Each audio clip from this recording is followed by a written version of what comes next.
Okay, it's now Friday. It's 7:30 at night, so I'm running a little early.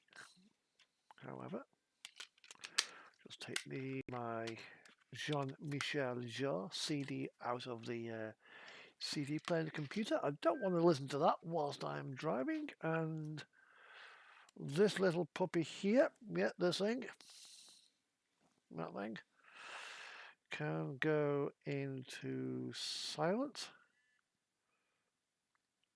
So it's not going to be beeping away every 5 minutes whilst I'm driving.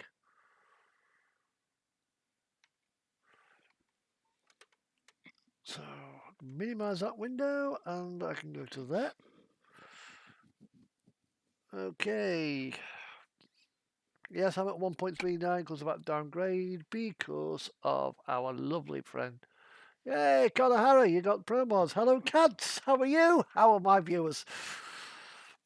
I've just been watching the Icelandic volcano cam. And I'm about to go to Pro Mods. The only thing is, Connor, Pro Mods is probably 2.55. Therefore, it won't work on multiplayer right now. So, how is everybody today?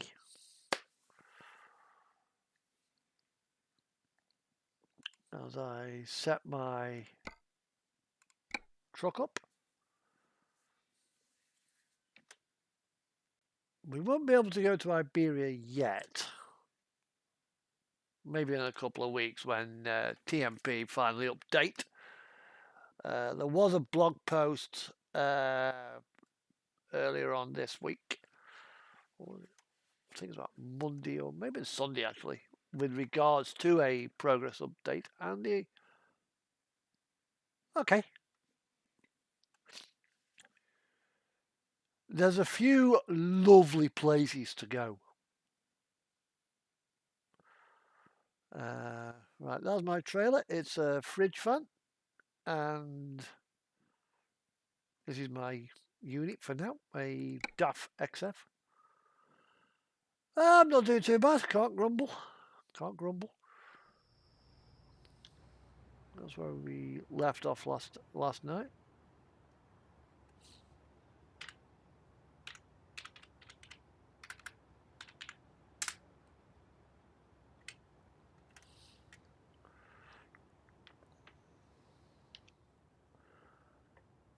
Right, and I'm in non-collision.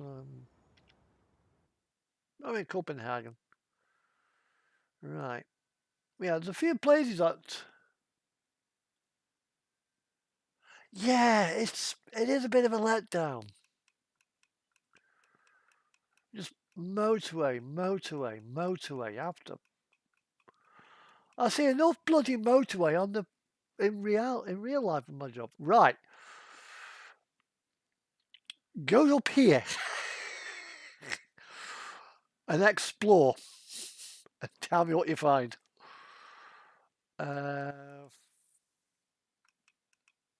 loads of little hidden features knocking about.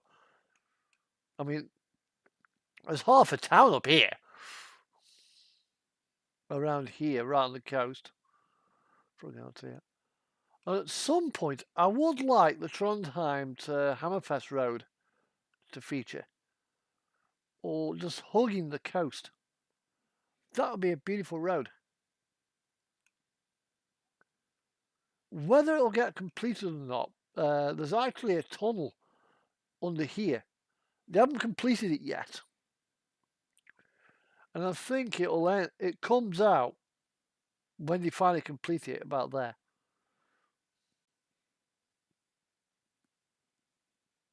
However,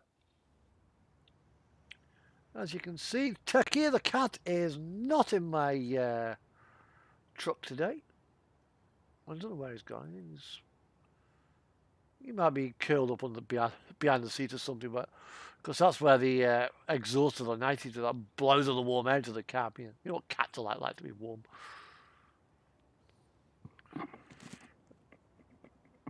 So we have something like a job market.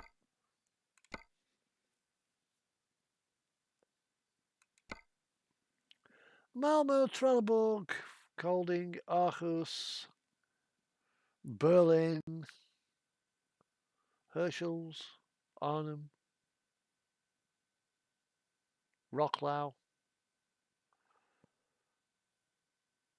Can't even pronounce that.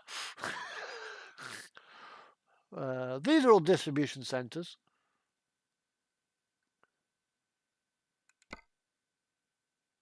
Right, let's go to Lidl in Latvia.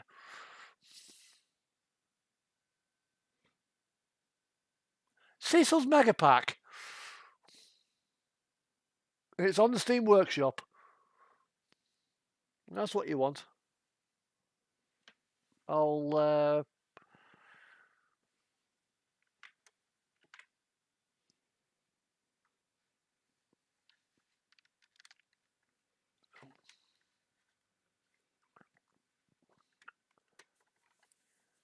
go onto Steam Workshop and just type in Cecil Megapack. You'll find it very, very easily. And there's two versions of the cat. There's one way it's sort of like sitting down, looking up, like if you put him on the passenger seat, he like stares at the bloody front mirror. Like, oh, what's that? And the other one, he's asleep. You know? So you can have him sat in the bunk or on the chair, or although some of the sitting positions in some trucks, he just stares at you. It's a little off-putting. Right.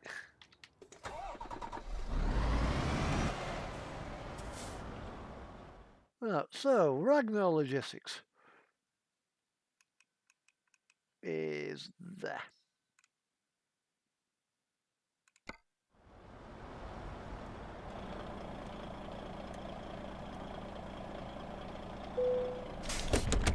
So what we're going to do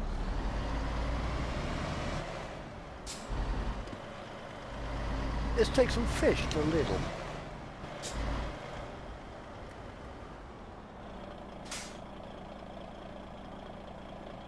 That's a transit yard.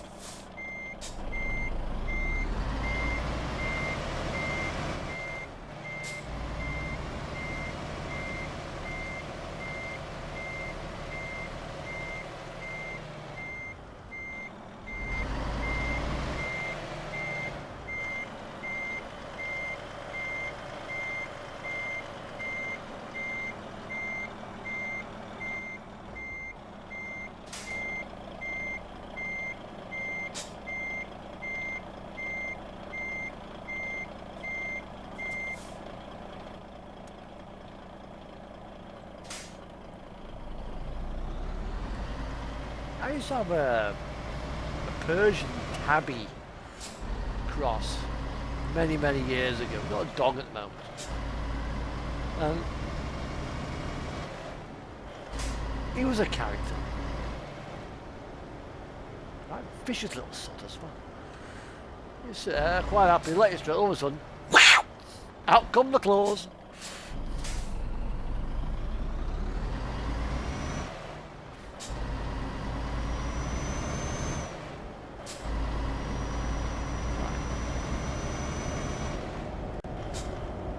So we are now going to Ragnar Logistics.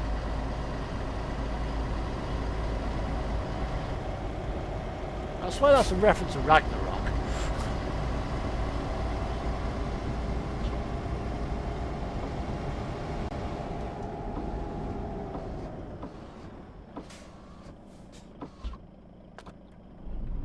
There we are.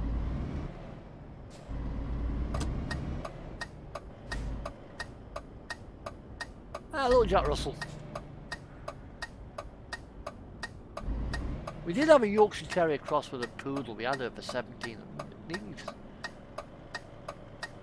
18 years. Probably getting on closer for 19. We had her from pup to grave. She was a lovely little dog.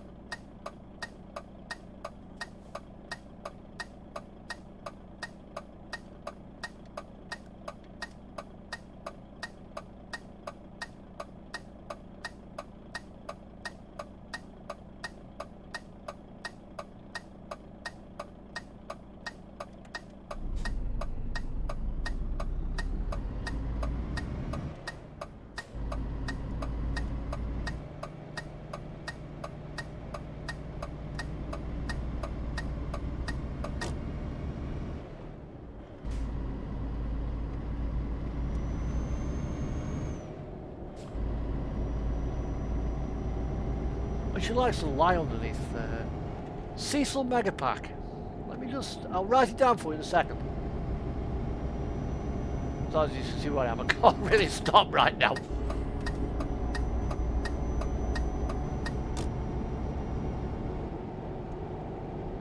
Doesn't work in multiplayer though.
No, there isn't. At least not yet.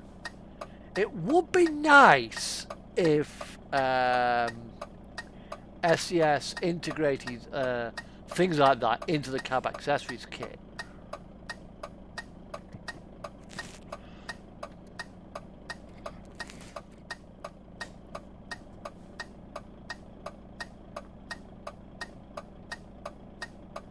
But as yet, mods on multiplayer. Sadly, no.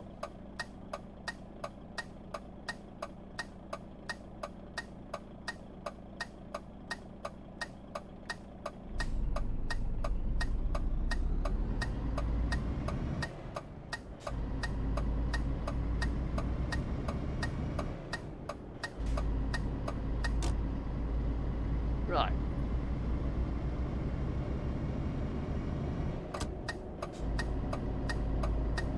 We gotta do a run to Latvia and back. And then probably I'll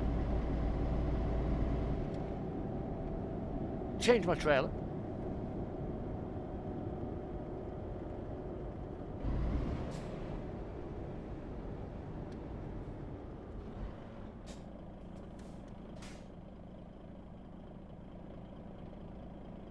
And then possibly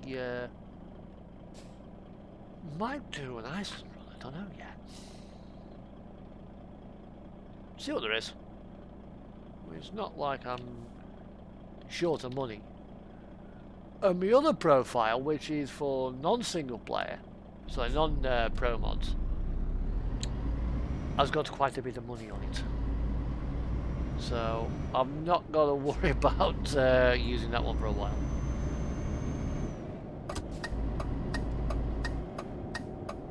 Not when you got like £4 billion.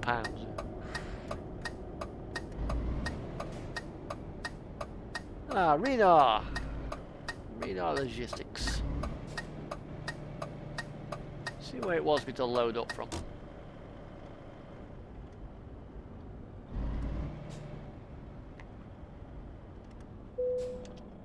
Right, cargo market. Right, Kolding, Karlskrona, Herschel's. Actually, there's a little there.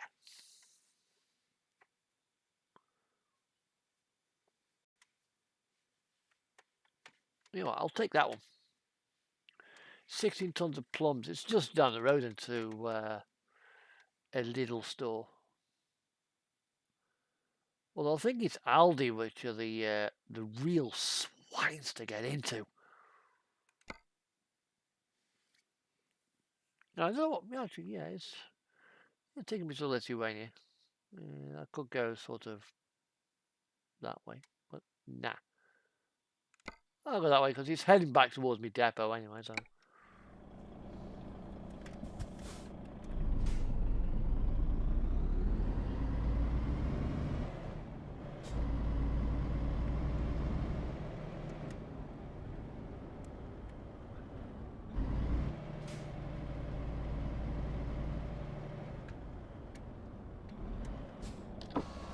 now open the window so I can stick my head out.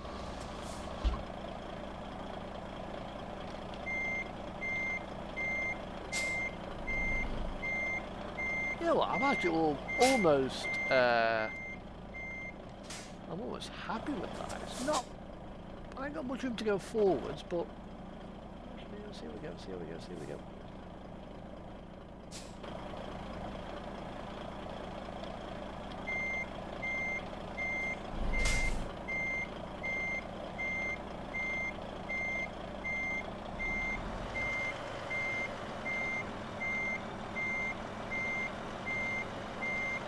I'm just waiting for Road Team Art to update their MaxiCube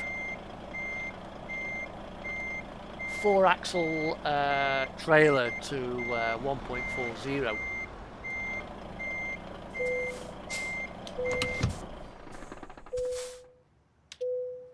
It's a 48-foot quad-axle trailer with all the axles right at the back end, and none of them are steer axles, which makes life interesting. I'm trying to battle. Pull my microphone out so you guys can hear me a bit better. Is that any better? I don't have it in because it's just in my my eye line. I can just see it at the bottom of my eye. It's just a little bit annoying. Wait. Right. There's the official SCS pack. As you can see, if you look at my screen, let me just turn the webcam off.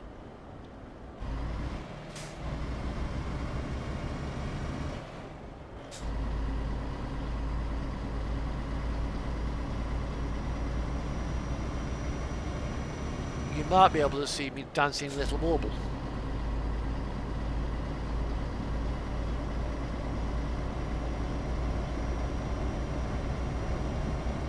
Because SCS did do a cabin accessory pack,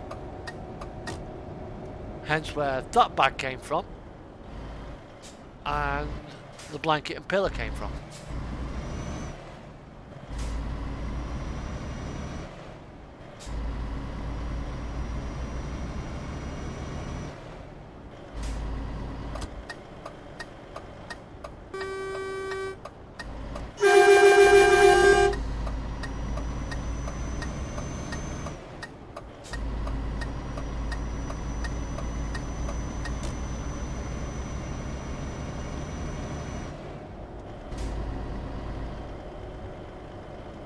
Yeah, that's the only ones there is though.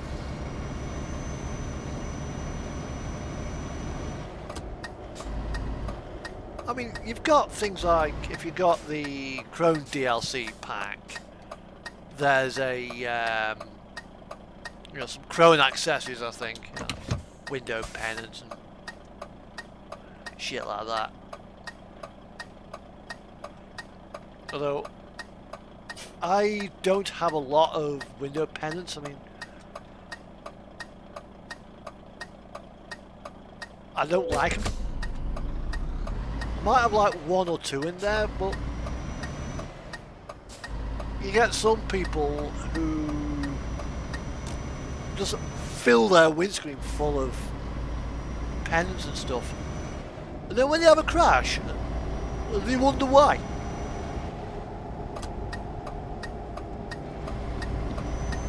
Because you can't see where you're fucking going.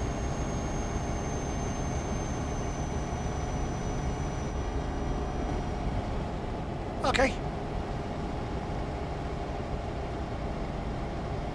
Have fun.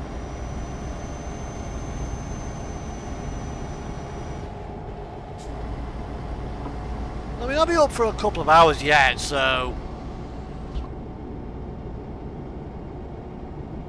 Because there's nothing happening over on the Rakings Peninsula right now. Well, there's a volcano cracking off. That's what I've been watching this last month. Come home from work and watch a volcano spew lava into a valley. Yeah. Okay.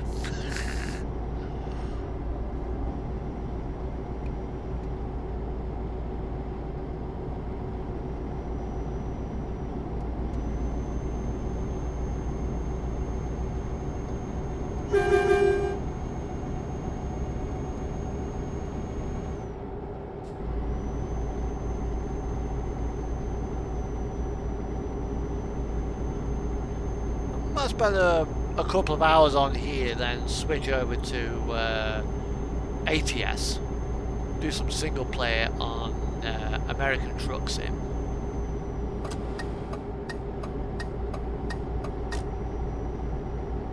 I hate having to do that, but it doesn't really give you much warning.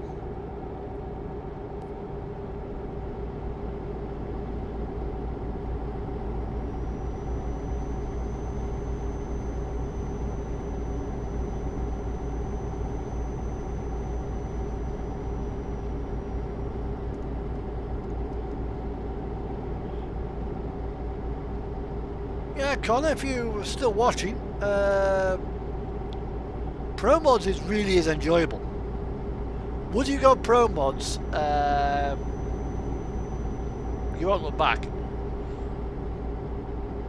I mean, I've tried. There's also, as well, there's Rust Map that works with it. There's Rust Map Extension. There's Southern Region. The list goes on and on. If you use the right combos, and I think if you put the right combos in the right order, you can pretty much drive anywhere in continental Europe. And now that we've got Portugal, yeah, and there's Russia coming as well. I think Russia's going to be the next DLC.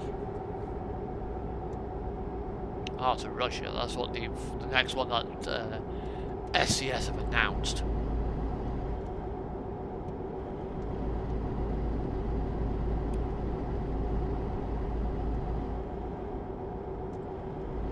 I don't know how far that is going to go, but I was watching a video on YouTube and it was, what is the far longest drivable distance on the planet?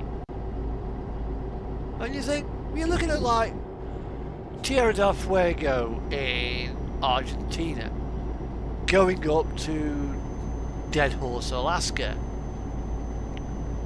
up the Pan American Highway. There's only one problem. There's a little bit of South America, I think it's Guatemala, that you can't get across. So that kind of rules that out.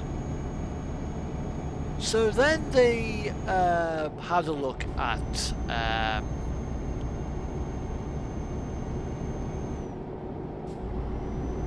Southern Africa, South Africa, I think it was Cape Town, I think they mentioned in the video, and going up to Northern Europe. Again, there's only one problem. To get into Europe, you've got to go to Morocco, catch a ferry. That kind of disqualifies that. Hello.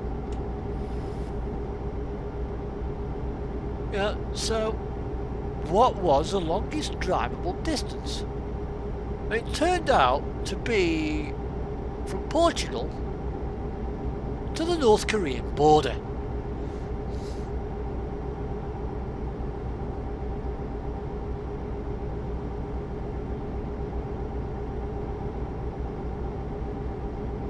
Which is some drive. This guy's going to overtake me, I can see it happening.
So let's have a look what this drop is gonna be like. It'll be one where the, if it's a little, probably the drop point will automatically be assigned for us. Because there's a few like that in Pro Mods where they've only got one drop point.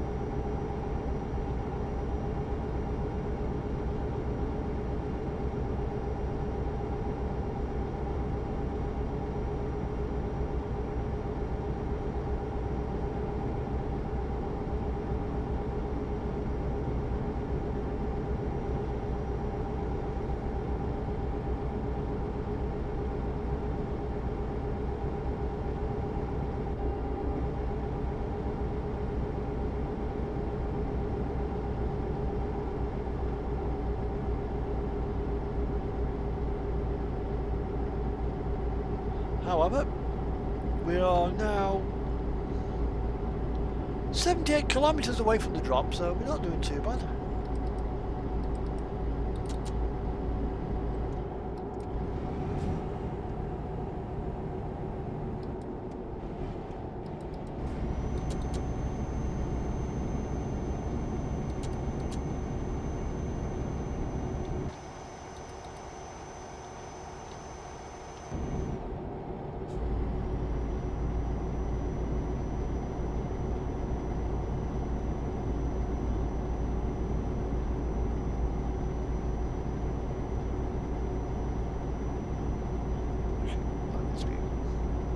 My entire setup has turned around slightly. It's I need to rearrange that.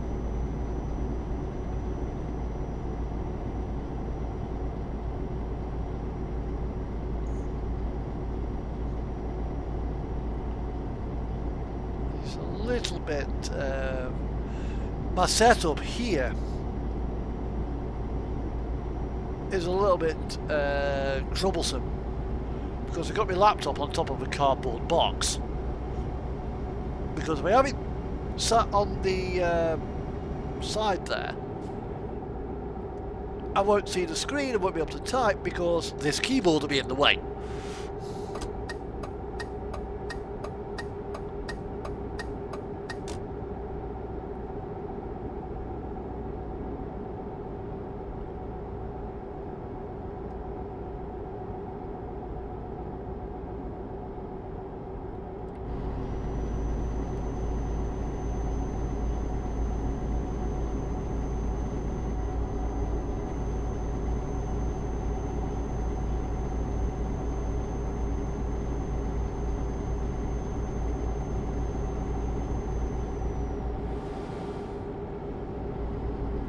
Okay.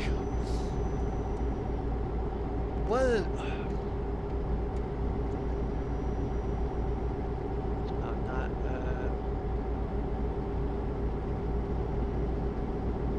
here we are, Colding.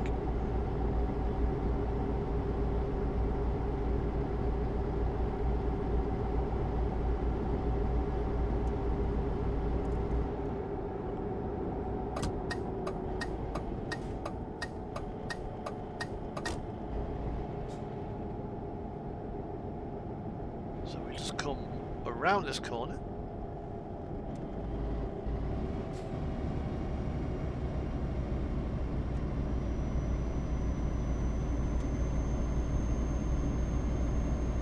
Gosh, he's digging in. Come on, come on, come on, come on, come on. Get pulling, get pulling, get pulling. Come on. Come on, you can do it.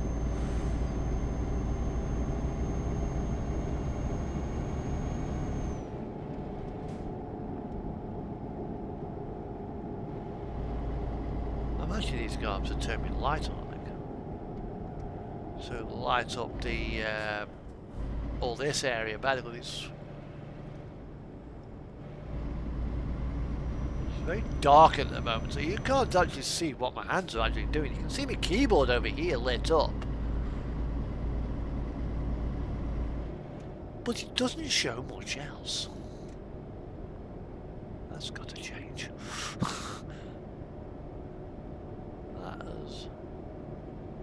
That has got to change.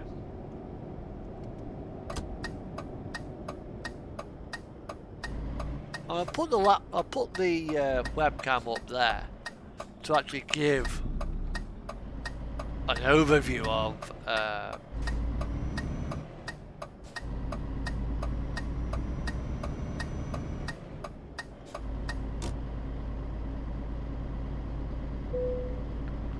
I've just discovered a Daft dealership. Okie dokie.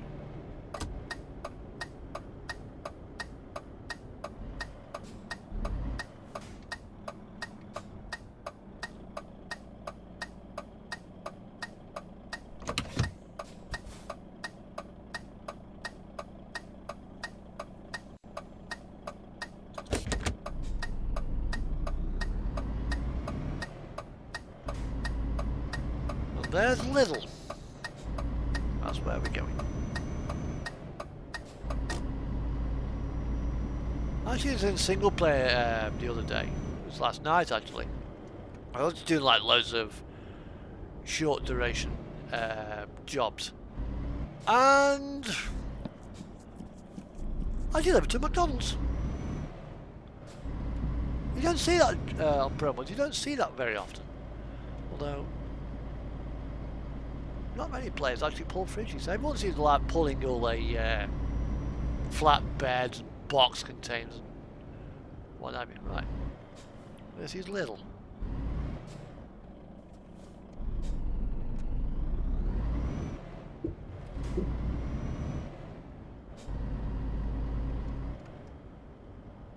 Well, this one's actually an easy one to get in, to get at. By the looks of it, I have to go around here.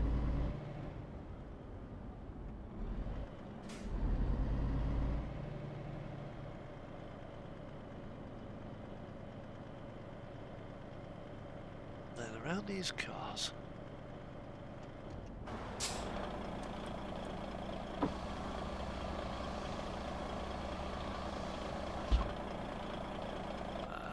Not too far. Thought so I'll wipe that car out. The other thing is, this area is not non-collisions.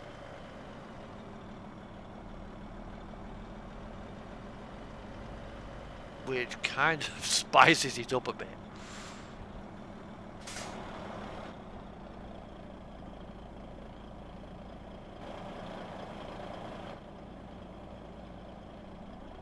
Stop that. Right.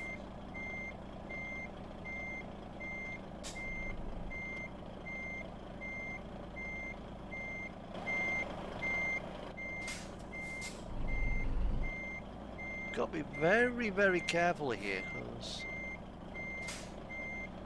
I don't know if you can see it there.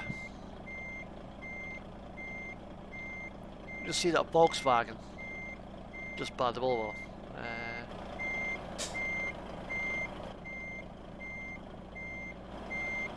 Well, we don't put enough lock on. I start to steer towards the building, which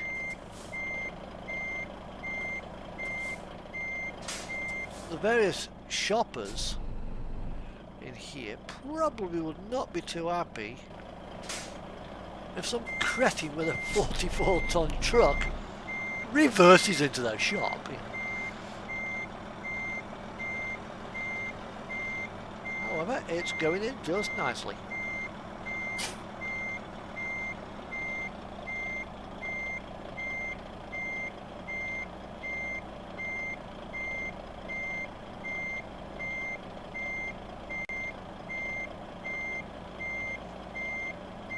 This, I think, is actually going to be on a bay, but I can't actually see what's around the corner.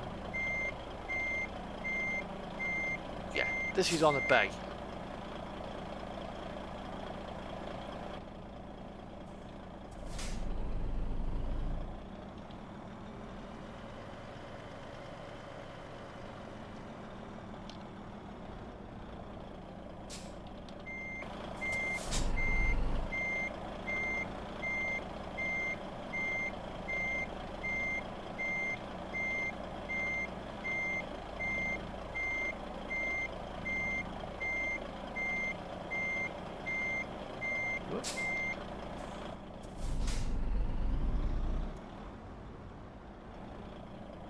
I don't really want to do what I did, yeah,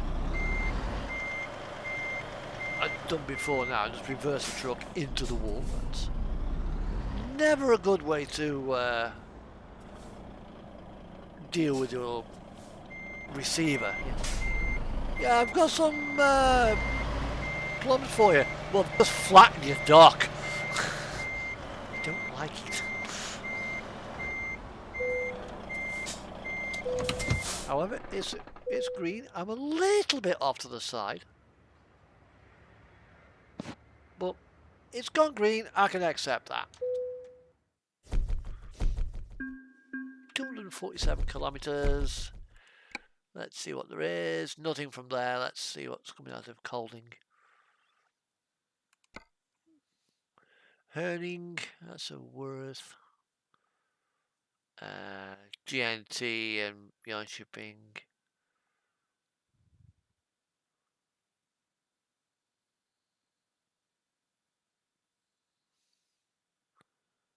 Yeah, I think. Well, that's Herning. Well, that'll take us up towards there. I mean, we could go Zaragoza in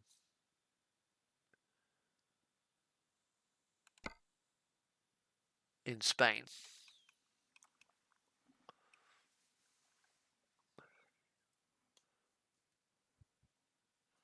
Although, if I take my double set, that means I'm having to go all the way through France. And the trouble is, you can't take doubles through France. Not legally. You can under the, the TMP mechanics, and players do. Hell, I've seen HCTs on the carry to Duisburg Road. That never ceases to amaze me. So we'll take this one. It's a nice short run. It's only 128 Ks. Get around there, rattling around there to GNT. Although that really is a small distribution point. Well, let's have a look at Karlskrona. Karlskrona's, yeah, let's have a look. Luxembourg. That's our big RKW warehouse.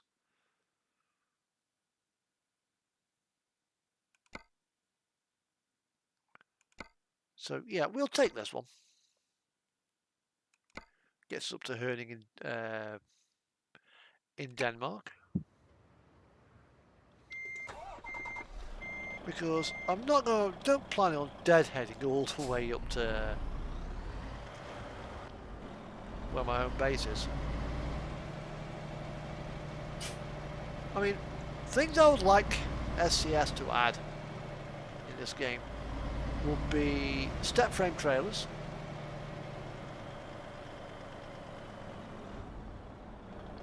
fuel tankers,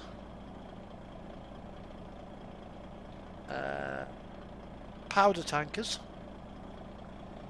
ownable, ADR tankers,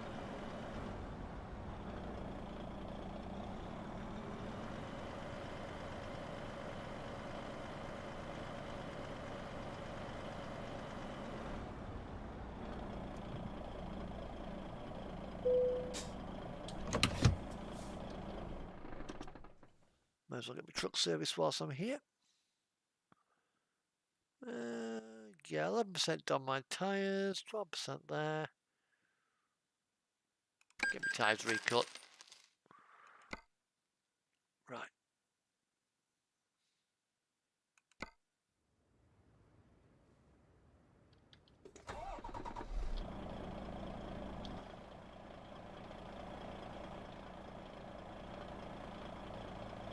I mean, what else have I got in my yard? Yeah, I might get that out. Might get that at some point. Renault Magnum.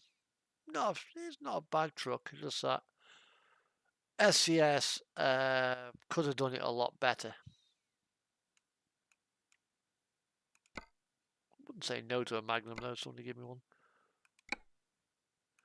I've got ranged T.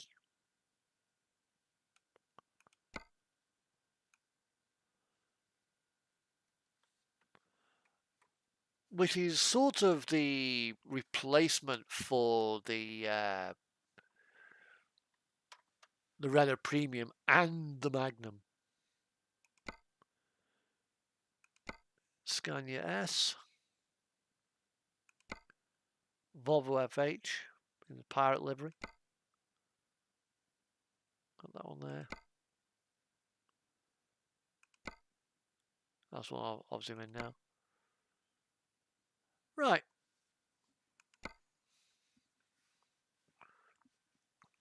Let's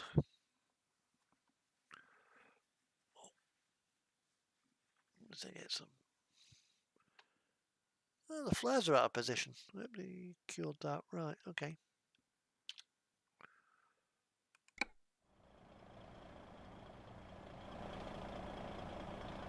And now to get out of here.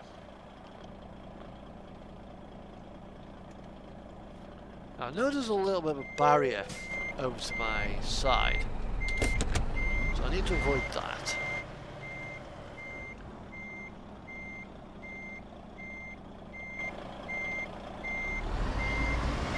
Otherwise somebody will have a lot of explaining to do. You know, why is the XF out of commission? The boss ripped the sump off the truck. There we go.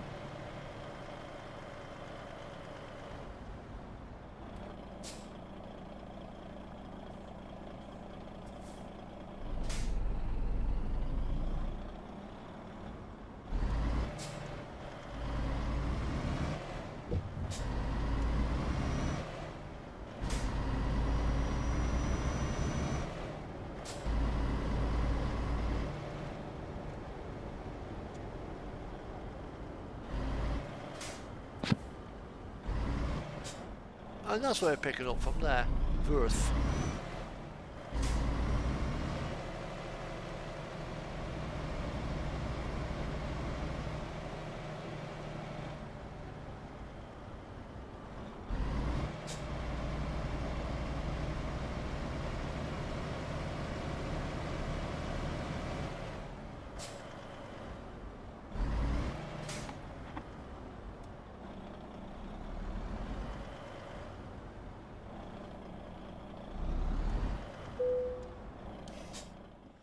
Right, let's see what we've got.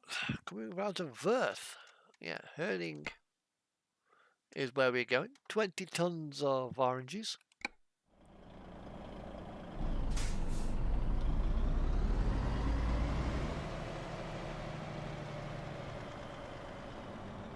Oh, you bastards. You fucking twat. Oh, this is gonna be a bitch. It's gonna be fun getting into that. Because I ain't got much room on the other side of my trailer. So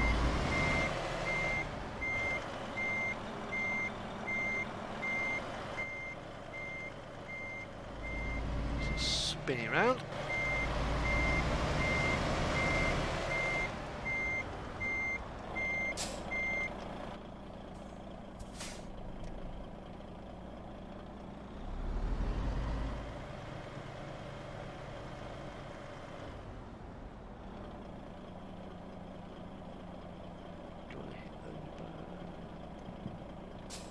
Yeah, gotta hit the barrels.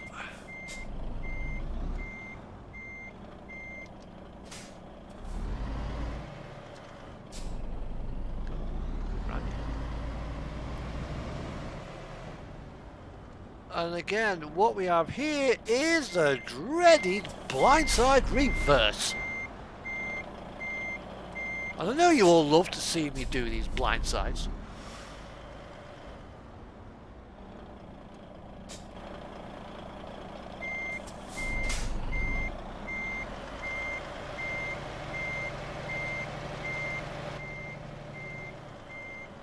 However, the more I practice the blindside reverse, the better I'll become.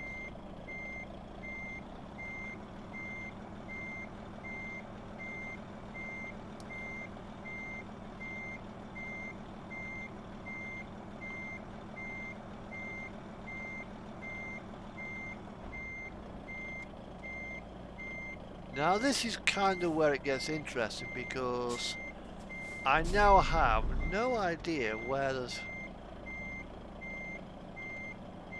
What is around my trailer?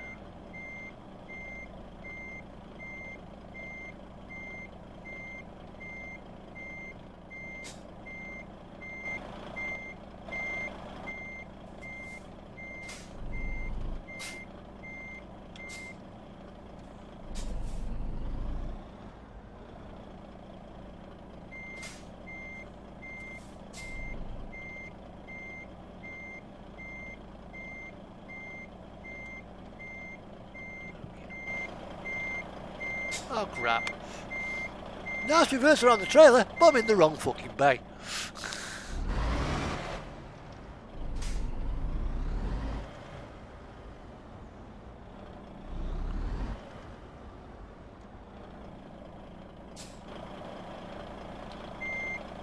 Not a major problem.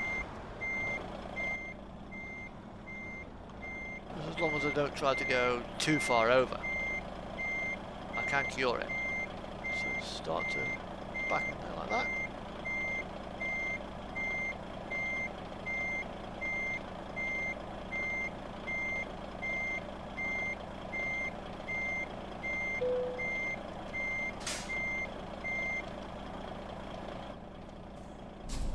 I know it's given me, but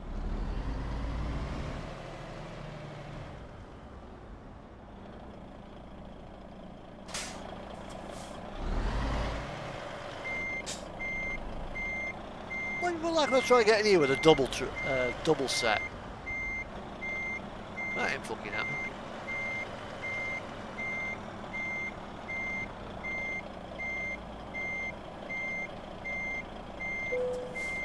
Now we are. Now we're on target. Yes.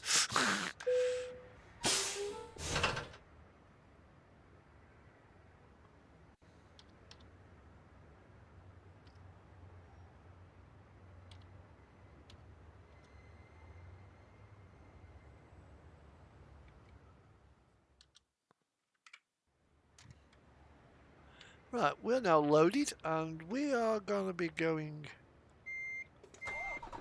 up to a place called Herning, which is just there, with GNT. So it's a relatively short run, and then see if I can get out to Eilborg, which will go to there. I've yet to actually go to there, but I think that's just Agro Nord, just plants.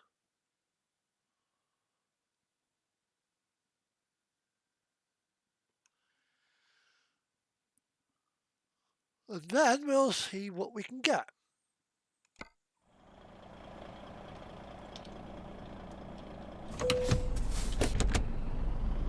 Right. Loaded. Come out of here.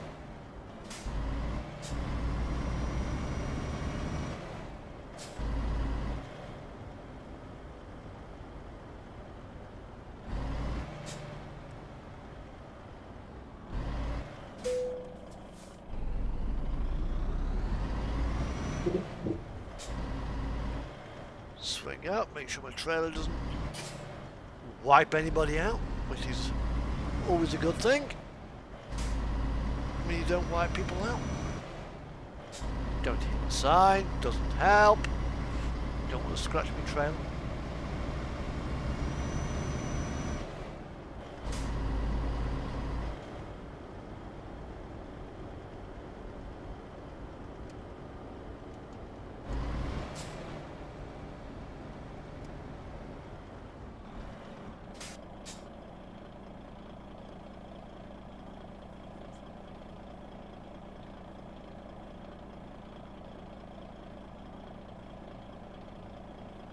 Yeah, over in Iceland, if you just go to YouTube and just type in Bobcan.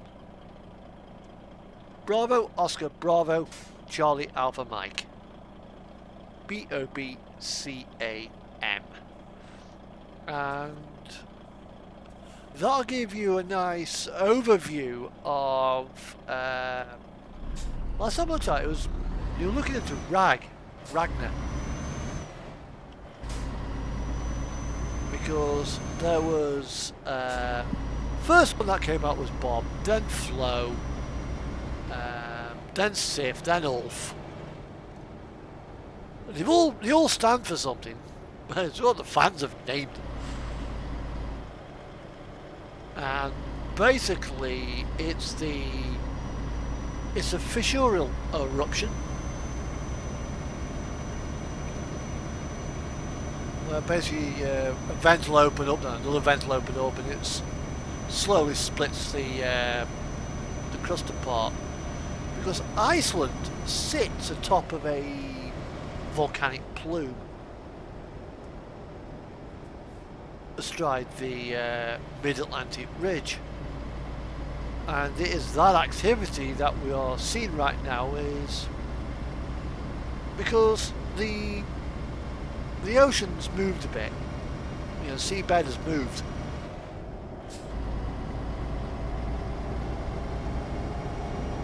Or rather, hello Marty, the tectonic plates have moved and allowed lava to get out. As I rolled in today, where the hell were you going? You have to do a second run or something?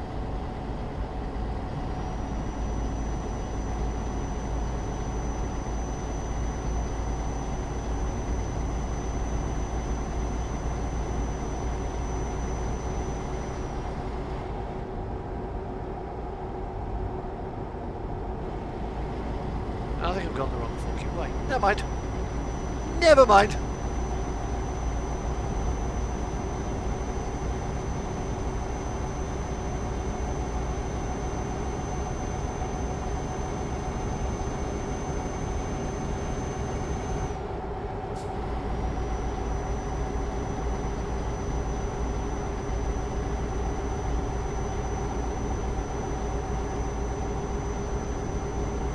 Oh, right.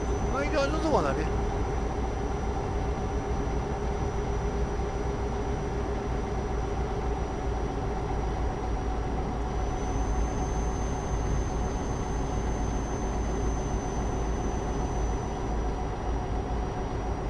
Yeah, sometimes that can be an annoyance. You think, yeah, just go, get back, get home into the beer garden. Now, can you do a second run? It can be annoying sometimes.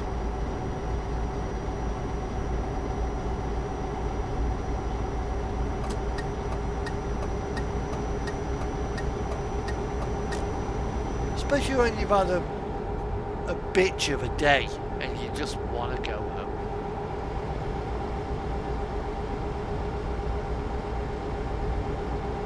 I mean, he threw one on me last couple of weeks ago. Gets in, gets unloaded, 3:30, can you go out? A couple of places. 7:30 I got back. And then you've got to tip me.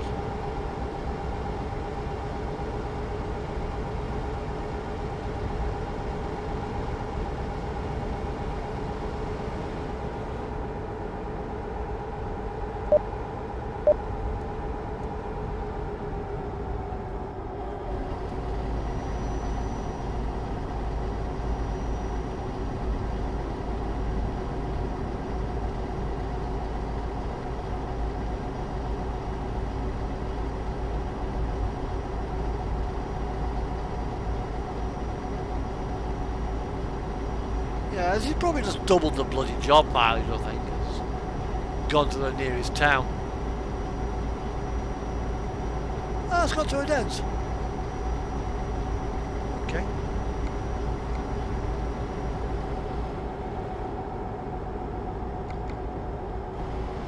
completely the wrong bloody way, but never mind.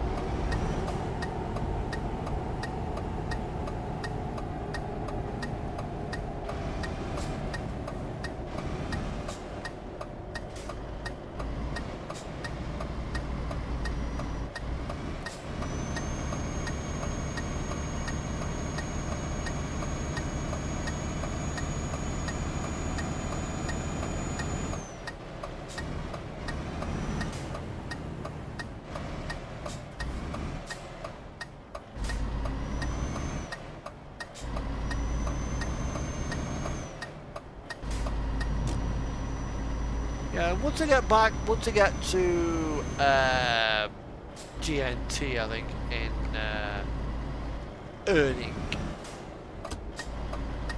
I will see if I can find a job that takes me towards Aalborg, or see if, or even possibly try and get one to Iceland.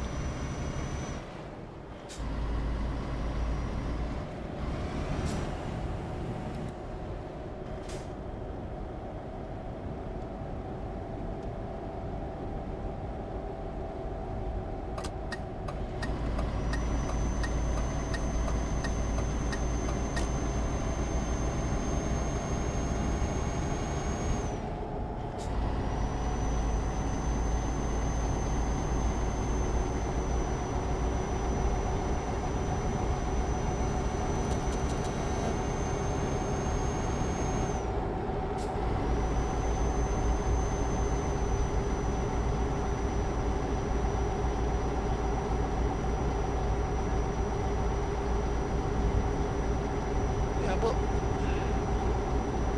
still, it pays the bills and allows me to earn money to buy DLC for this lovely game.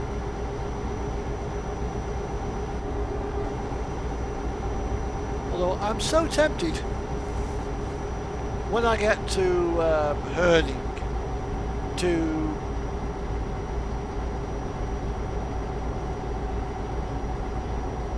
possibly do some ATS at some point. Might do some ATS next week.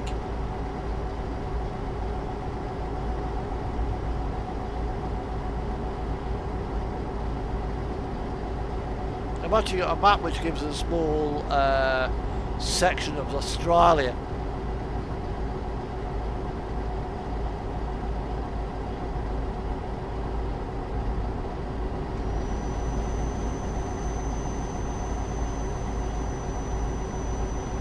Yeah, it does. It does. You know, it says in the contract as well that you're not allowed to have anything to do with like the competition, so like DHL or what have you. Yeah. Finish work and going home, and it's like, right, I'm going to drive for Port Kentucky. I'm surprised I was happy in the office yet. What are you doing? Working at Moonlight for another company? No. No, it's a computer game.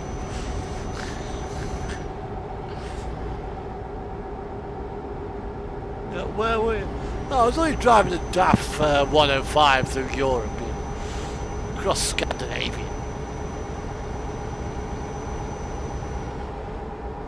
Well, you've only got a Class 2 one. I was like, yeah, nobody got a Class 2 license.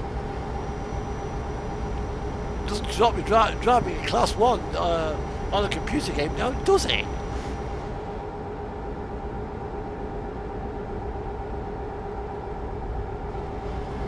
So I used to work at DHL on the Pirelli contract, as you well know. And they thought I was mad playing this game. Well, we've been playing it now since about since it came out.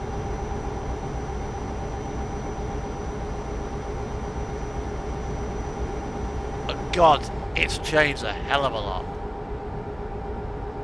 If you look at 1.4 against 1.39 graphics. God, the difference.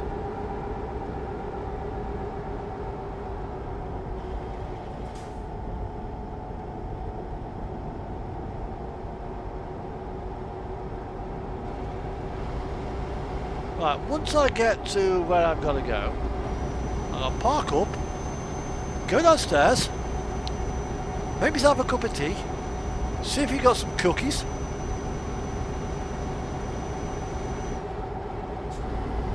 In fact, I need to want it done. Have a break, have a cookie, and have the Cookie Monster. Or a cat or something like that.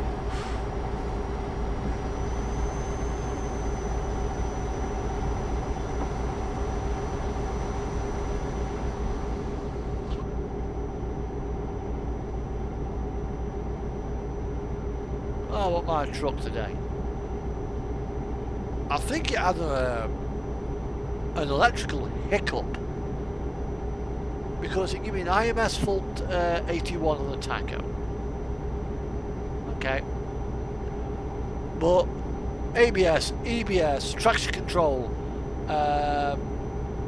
auto cruise controls, the adaptive cruise control, all decide to go offline. It's like, what the hell's gone wrong with this truck?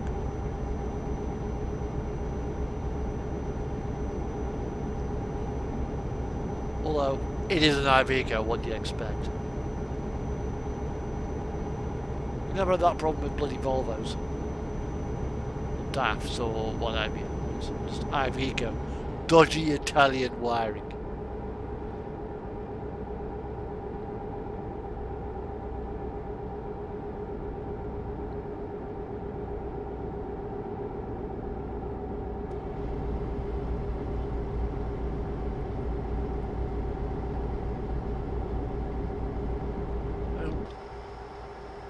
One thing about this trailer, I can't actually have it set up where the entire side of the trailer can be opened up. Or, you know, give it doors on the side of the trailer. It doesn't physically open, but the doors are there.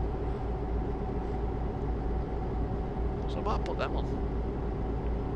After all, I have got that much money. 17 million.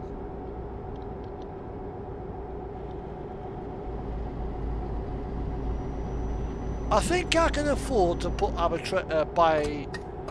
respec the trailer to have side doors. If I can't, there's a problem.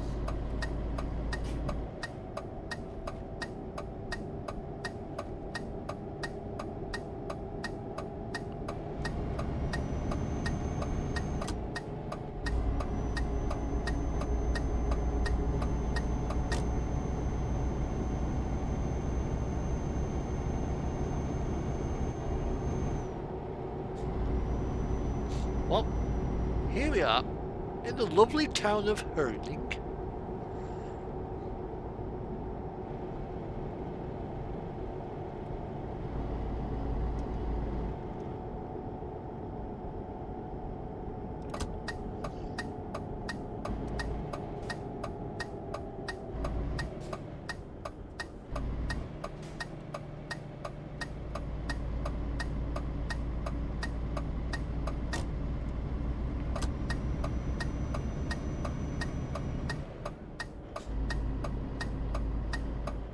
Welcome to G&T.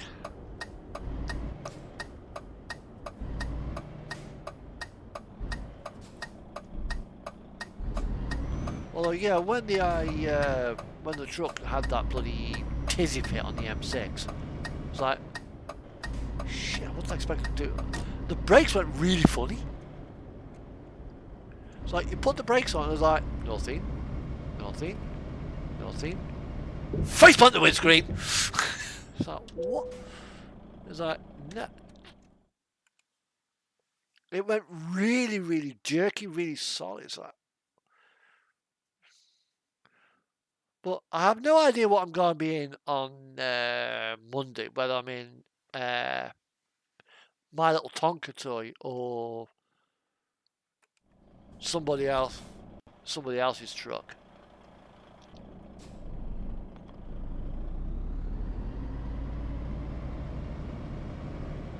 It's about the past 4 weeks. I've been in different vehicles every other bloody week.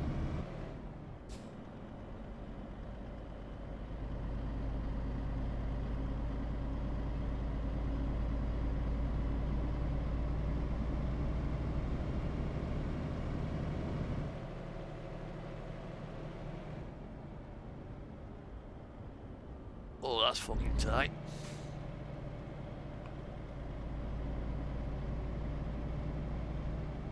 That's gonna be fun getting around that.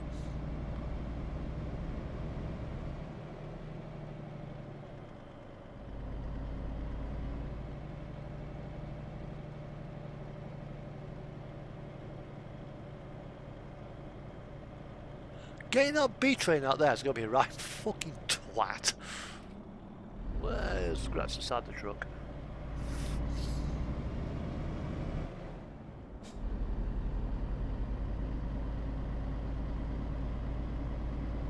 Right, here we are.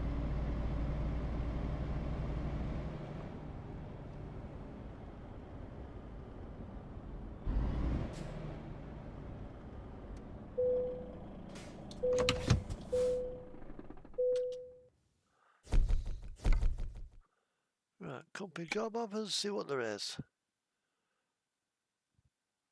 Klaksvik, Faroe Islands, that's nice.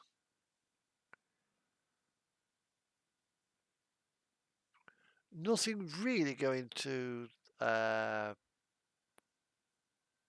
kind of want to stay in Europe. Right, okay, actually, mini market. That's a nice one.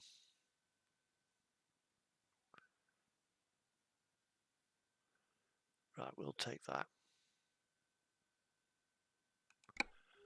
However, whilst we're here, it's time for a cup of coffee or a cup of tea, a drink of something, and hopefully, downstairs, cookies.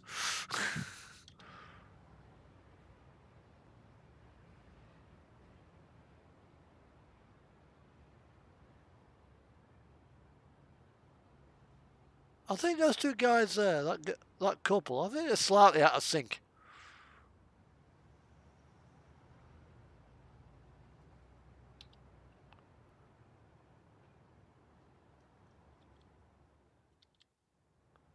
So, back in a moment.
Hello, Jarell.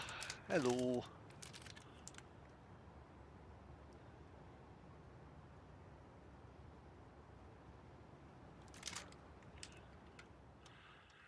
Let's see what that means.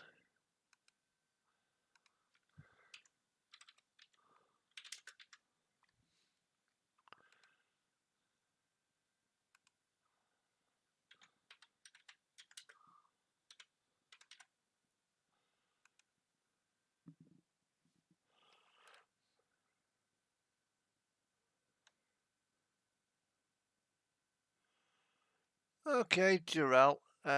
You've said your piece. And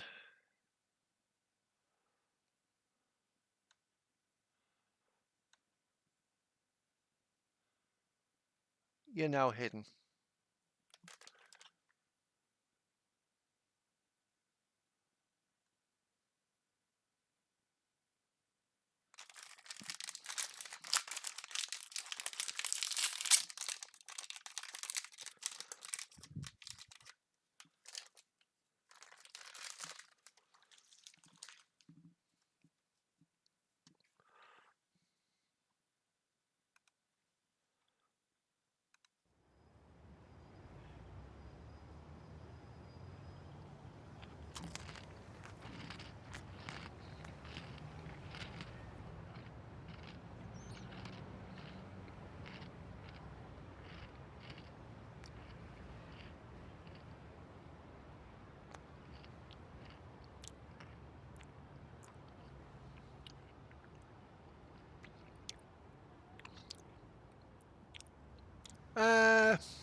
Swearing in Dutch.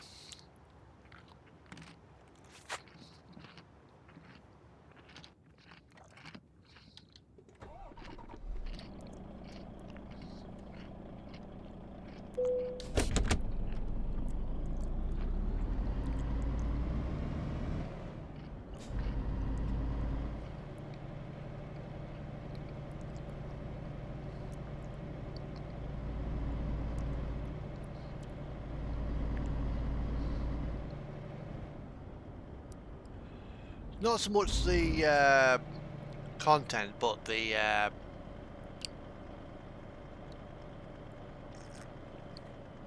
manner of the content, like the meaning behind it. So that, no, not having that.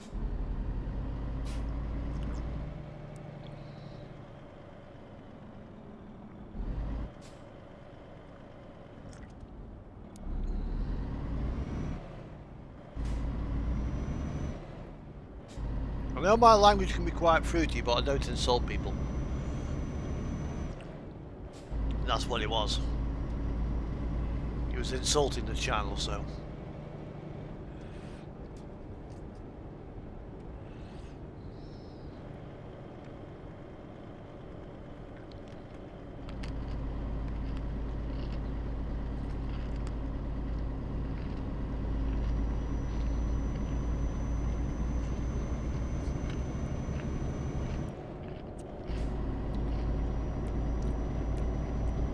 You do shit like that, you go.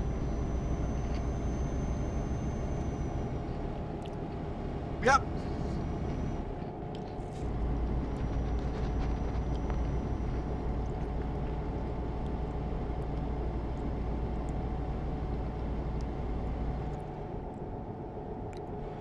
I mean, traditionally they were Norwegian.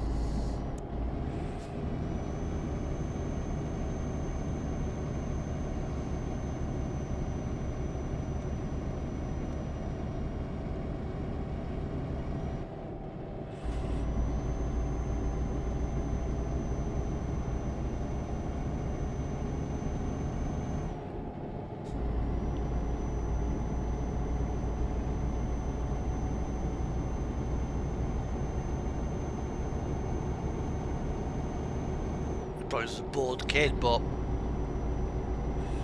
yeah, using fruity language is one thing, insulting other people is something else. you know, you just don't do it.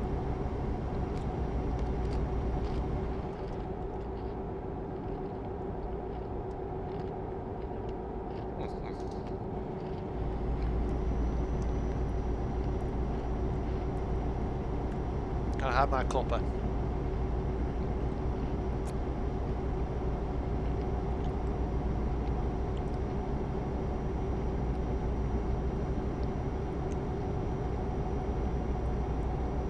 The thing is, though, I won't swing a timeout.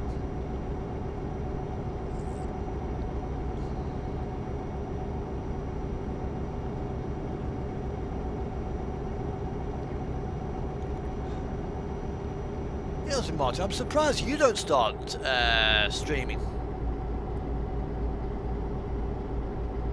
Nah. Nah, leave him hidden. Jarell, if you do that again, you're gone.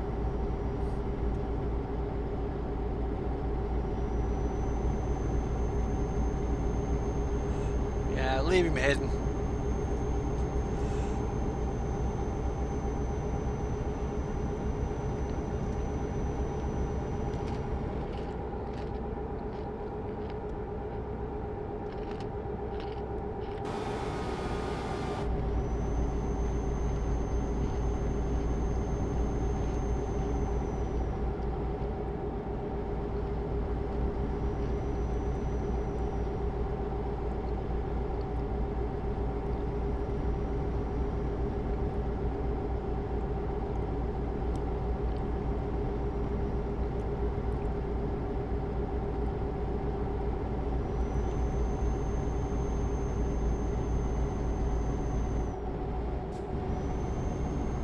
Yeah, could be a problem.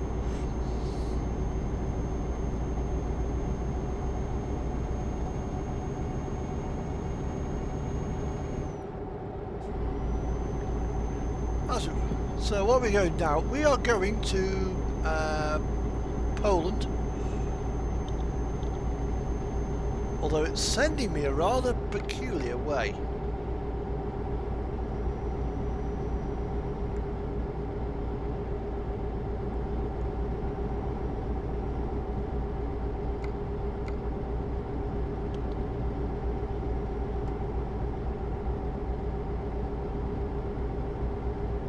Send us all like down through Germany, I think. Still, not to worry, it'll get some miles in.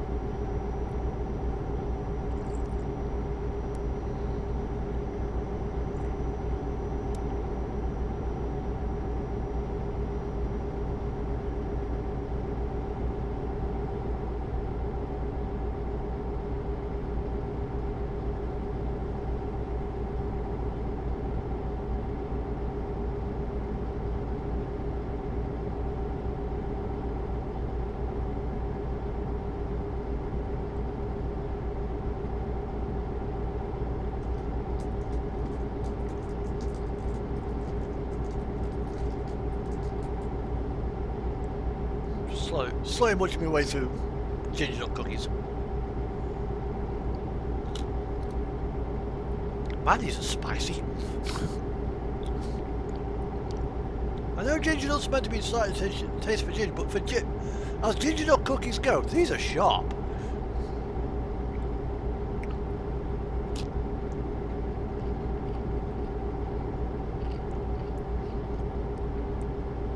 A little bit too much ginger in these.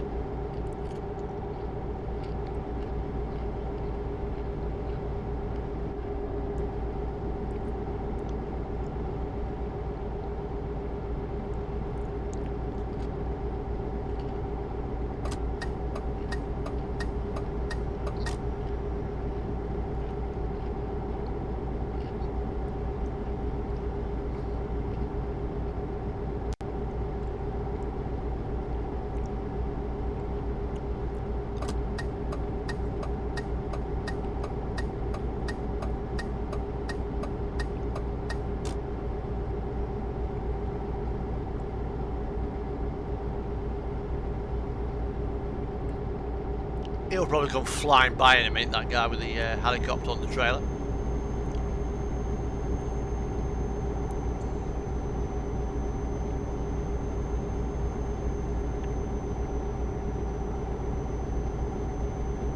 I might do some ATS tomorrow.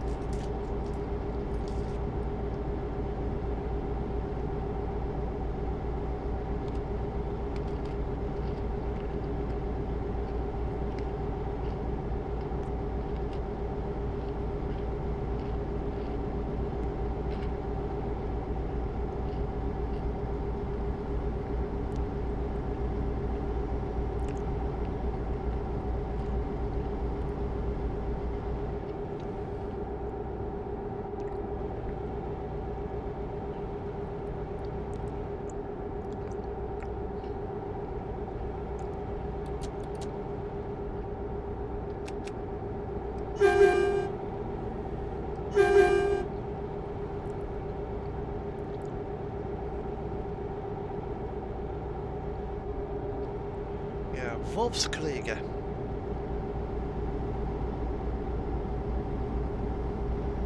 One who fights the wolves.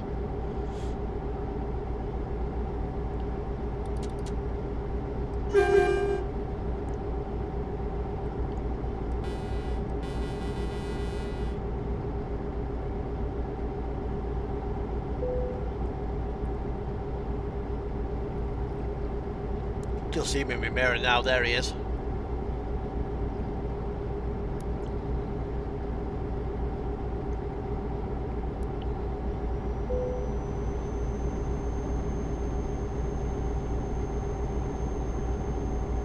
It's alright, yeah, it is in a way. Similar game mechanics, but different roads, different scenery.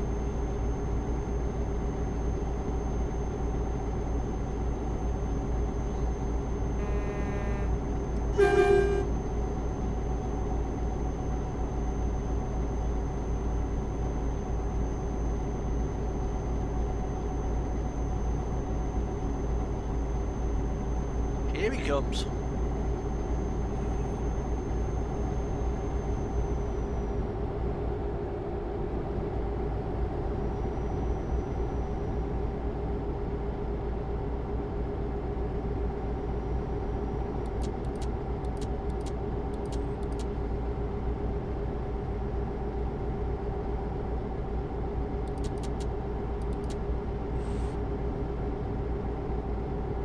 I've got a few mods as well for ATS, a few truck mods.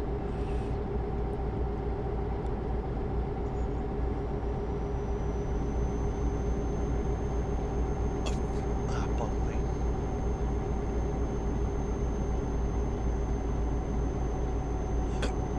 God.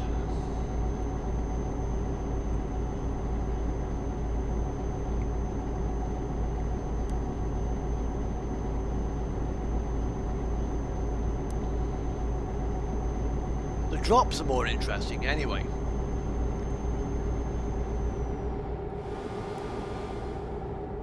And the trail archer, you can get more stuff in the refrigerators. I mean, you're not does like refrigerated loads. Your fridge vans do dry loads. Well, they can anyway. But here the mechanics don't give you that option. Well, it would be nice.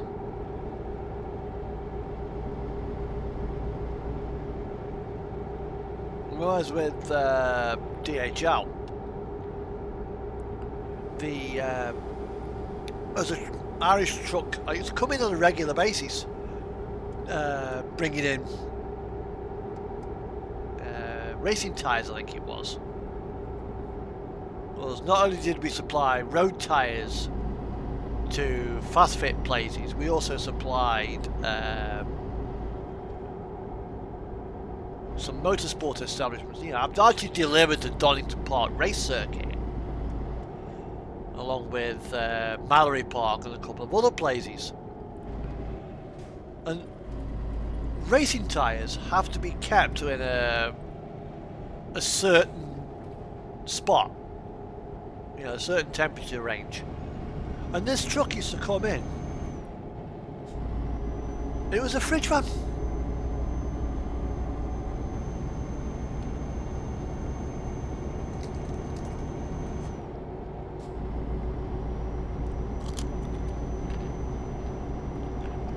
with ATS is getting used to the trailers.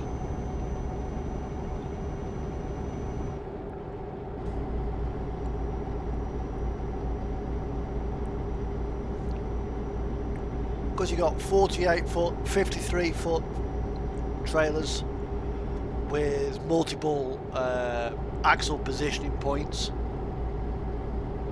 You know, 45 foots as well.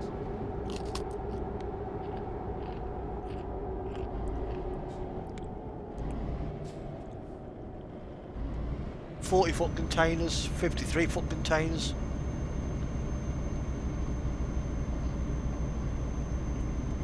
Come on.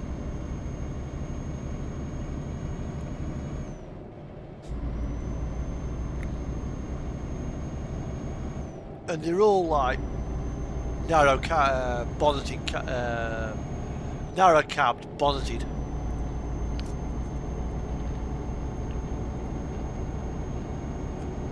The widest cab is about as wide as the Renault Premium on the inside.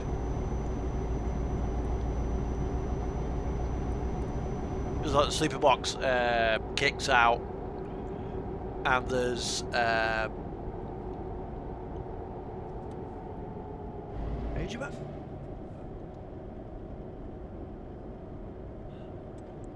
never heard of it. Never heard of it. If it's a computer game, I've never actually played it.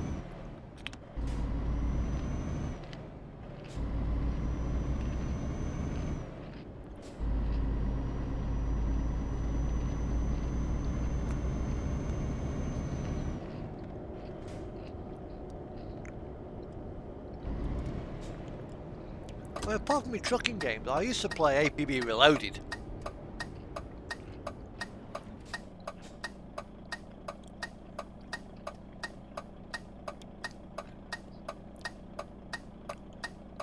And that's an interesting computer game. Great character designer with it as well. Especially if you've got a premium account.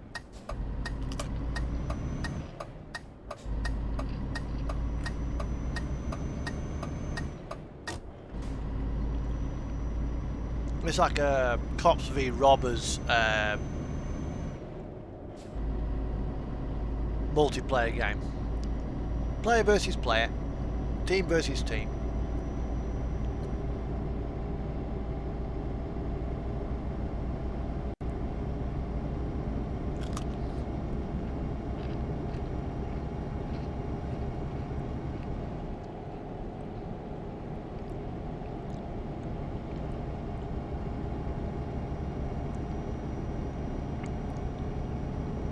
$510 to go.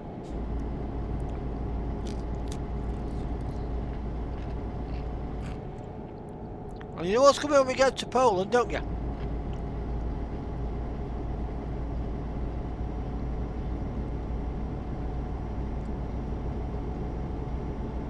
Another cup of coffee.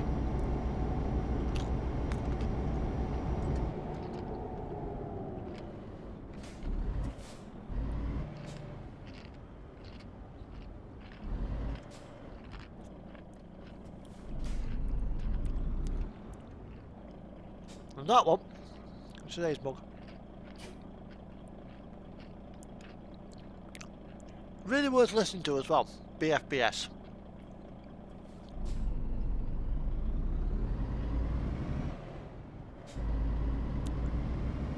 Alright.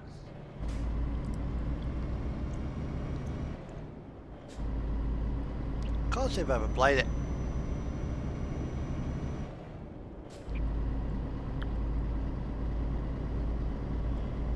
Ye old world stuff doesn't really appeal to me.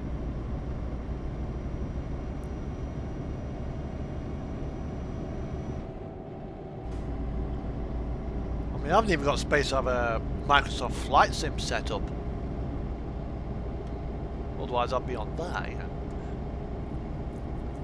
Get myself a bloody flight rig and what have you, you know. But that's a completely different bloody pedal set. Completely different wheel set. And that probably actually have to have its own dedicated computer.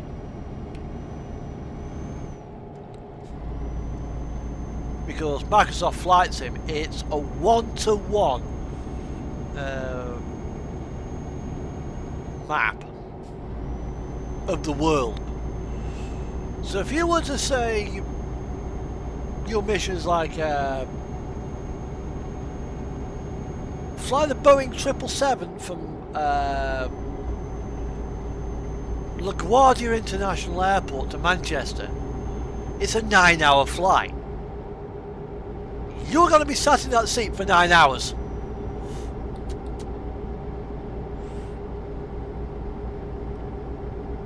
You know, God help if you fly to Sydney. Yeah, Sydney, Australia. You know, 25-hour flight. It will take you 25 hours.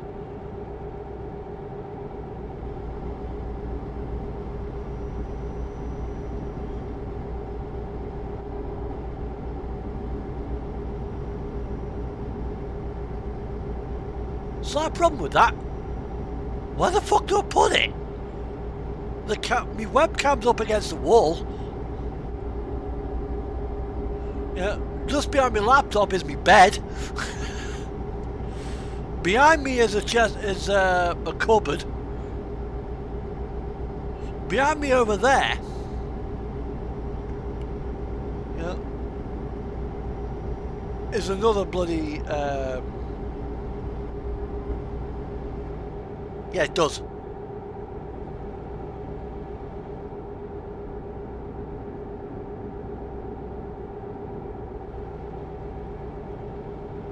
Yeah, Squirrel the Gamer. Well, he's got now a private pilot's license, and for part of his training, because you know, for practicing all the procedures, he used time on Microsoft Flight Sim.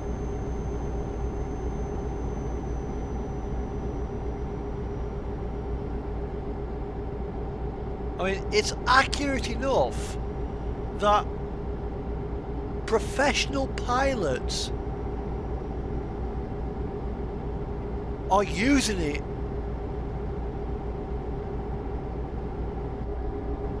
as a double bed.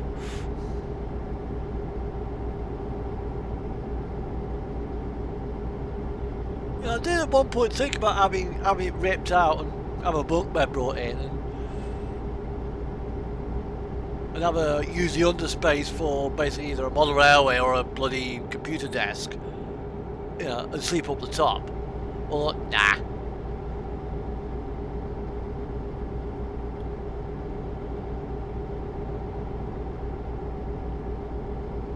I mean, the mattress was made in 1940. And it does need a new mattress, so the mattress is getting on a bit.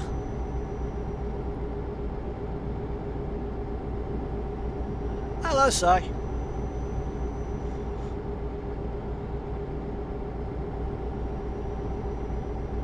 Shame you weren't in earlier.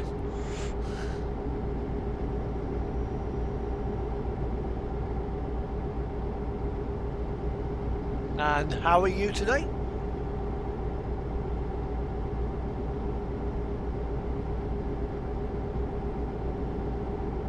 Right now, Si, I am going to Poland. I'm in Germany at the moment. I'm heading to that place. And I've yet to be called for my COVID jab.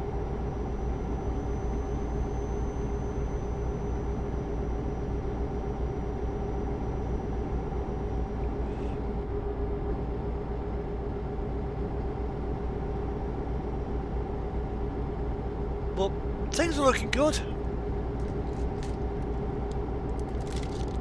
I have got my cookies.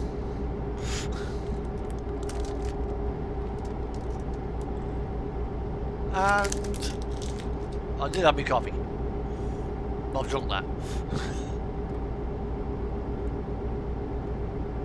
Good, good, good, good.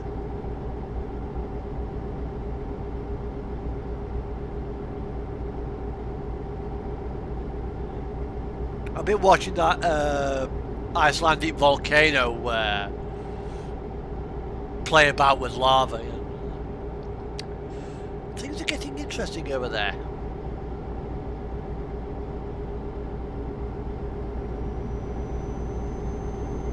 Yeah, not you for 6. My mother just had her second shot.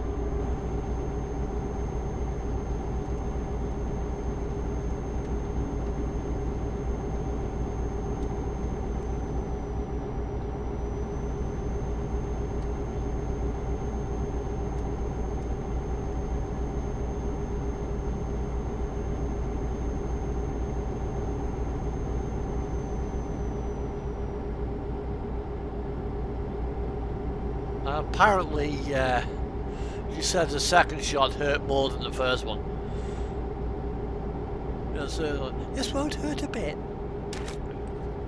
Oh, you come for your second shot, have you? Have it.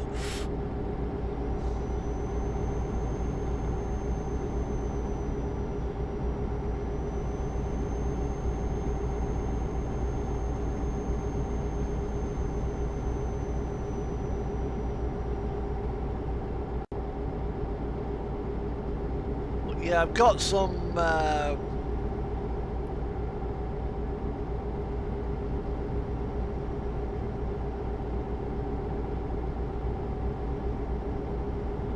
yeah, so I might have to consider annual leave.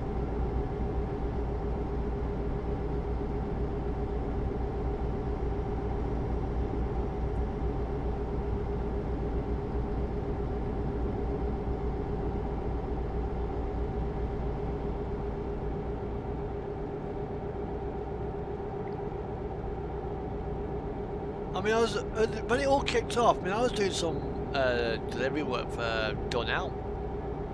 You know, I might have even been exposed to it. I don't know.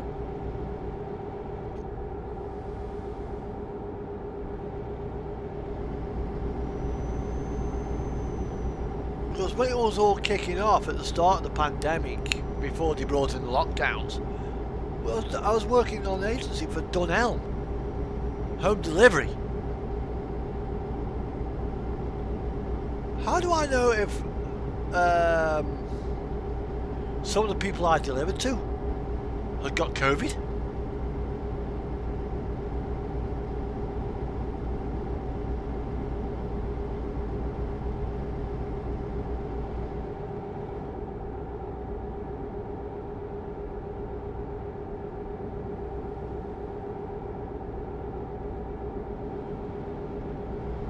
I'll find a way.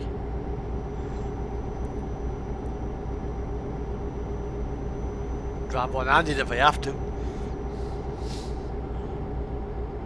think I've got a steering ball somewhere. Put it on the wheel like that.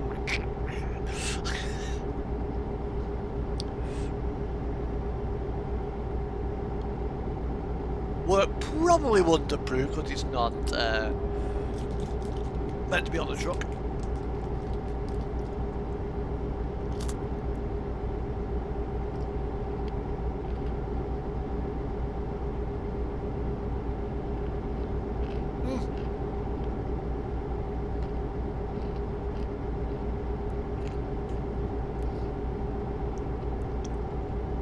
So what actually do you do, Si? I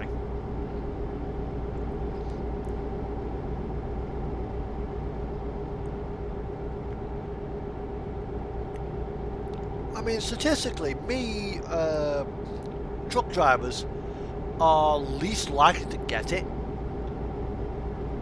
Because by our very nature of our job, we self-isolate. That's a part of the job.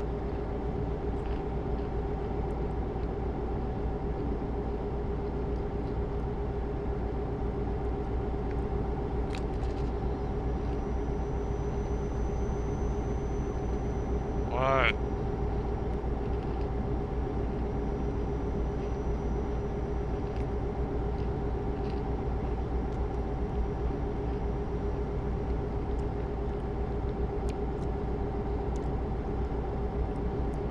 It's going to be changing for you in the next few years, isn't it?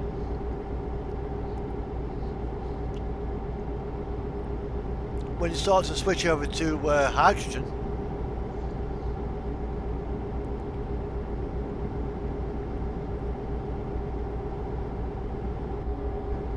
I mean, our house, our boiler, because I live in a really old house, and it still has lead pipes. The main feed water to the sink, lead. Yeah, the main, I say, takes lead up to the stopcock. I mean, it's copper from that point onwards, but the main line that goes from the street to the stop valve is a lead pipe. Oh, and the gas main, lead.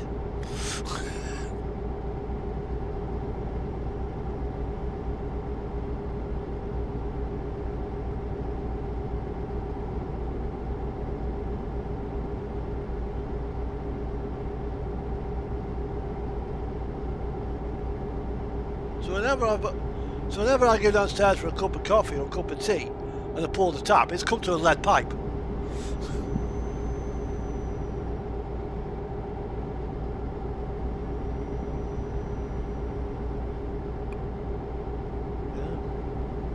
Well, it's not burst yet, so no point is to leave it in the ground.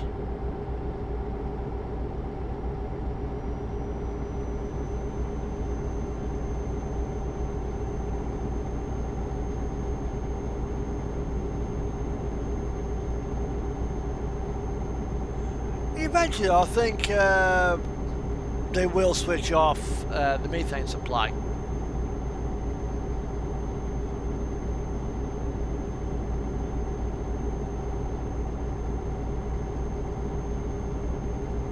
I mean, our house, we haven't even got cavity wall insulation. We just have the loft insulation. That's it. But it's only one layer loft. You know, there's no battens in the roof. It's just what lies between the joists up in the loft. We haven't actually got like insulation up behind the tiles. So if I get a hammer and go into the loft and swing it at the laths, I'll knock the tiles off the floor. Oh yeah. Then it's like, oh, lead's dangerous. It can be. But there's other things much worse than it.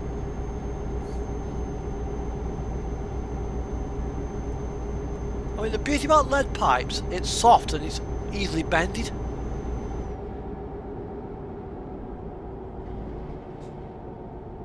Hang on. No, it's not this one, sorry, it's the next one.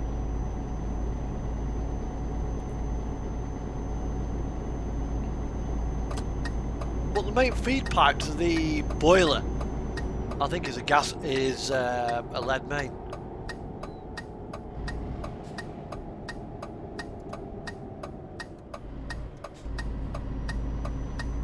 And we just have a... Yeah. This house was built before World War One. That gives you an idea of how old it is. I mean, I can go into my loft and come out 4 doors down. I can get into the entire loft. I've got the entire run of the block.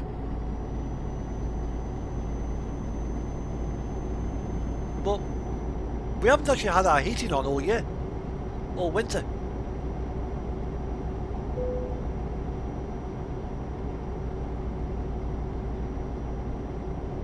You know, I think if you were to put a thermal camera at our wall, you'd see 2 colours. Probably a light red, and maybe a darker blue where there's less heat coming out. That is where the double glazing is.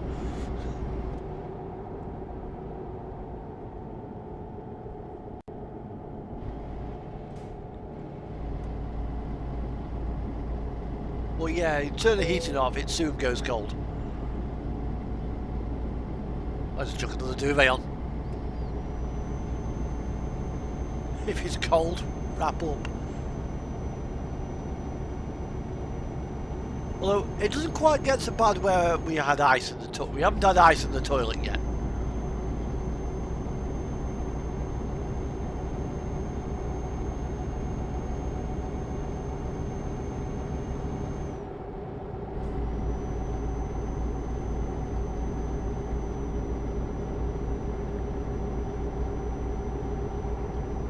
Yeah, but that is one of the things that this country will have to deal with.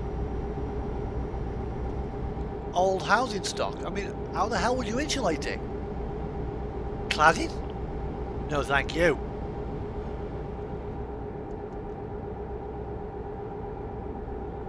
Maybe internal, yeah. Put some 2x1 up against the outer walls. With some polished spaceport behind it. And plough it over the top of that. Yeah, that might work.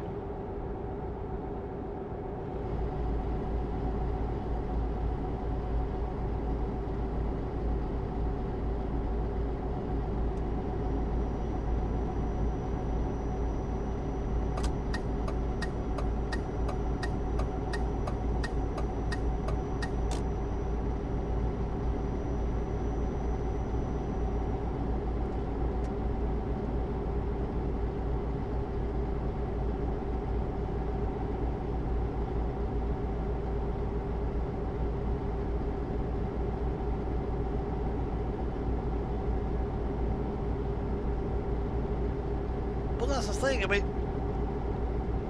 you know about bloody America being quite a high polluter. In some ways, American houses are probably easier to insulate than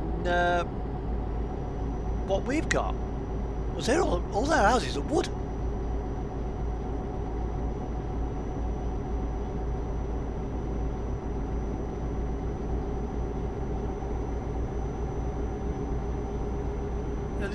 You don't build a lot of structures out of brick.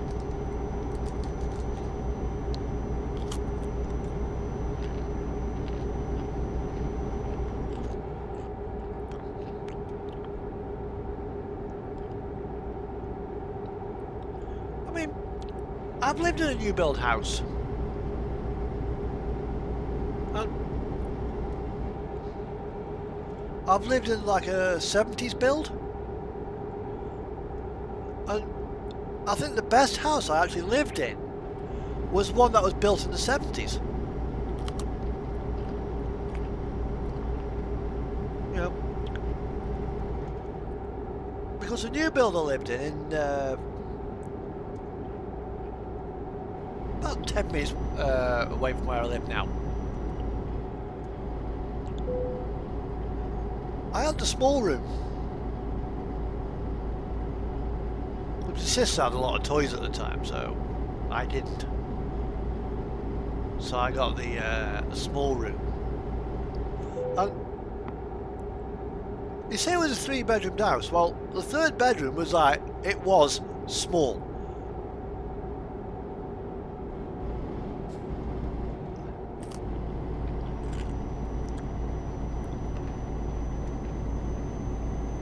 And with just my body heat alone was enough to make the room unbearably hot after a couple of hours.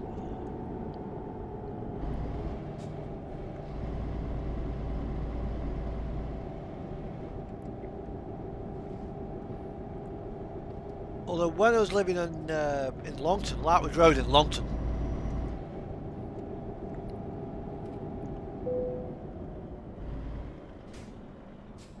I had a very decent bedroom. My bedroom was like 12 foot by 14 foot. It was massive. And it had a 4 foot by 8 foot windowsill. I could put a mattress in the windowsill and sleep in the windowsill if I so desired. And at the time, I had a massive collection of Airfix models. You know, like your Lancaster, Spitfires and the likes. So me windowsill became an airfield. Bloody bomber command.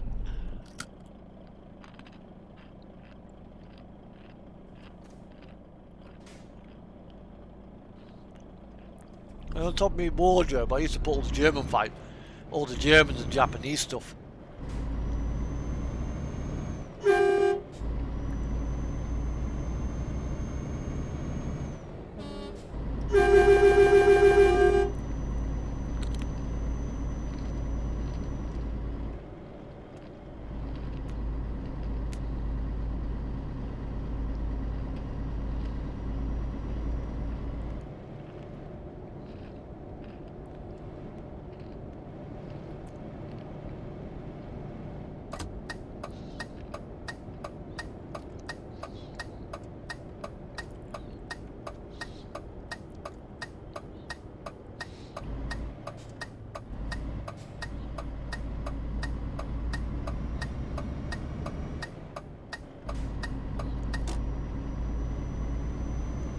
Now, where's my drop point?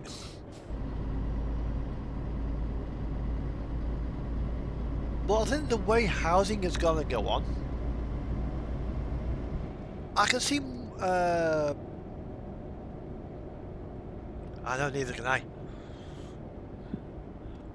Mainly so I don't have to keep downgrading, upgrading, downgrade, upgrade, downgrade, upgrade.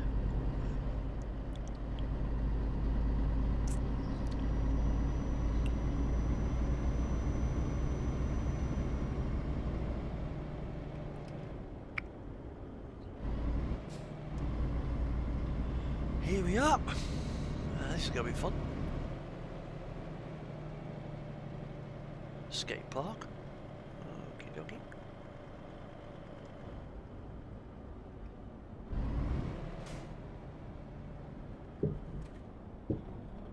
Right, let's just have a quick push at this drop point.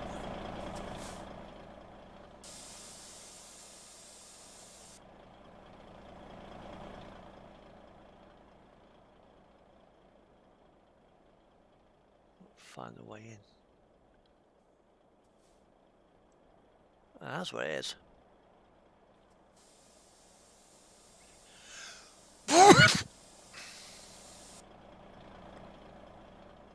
So it looks like it's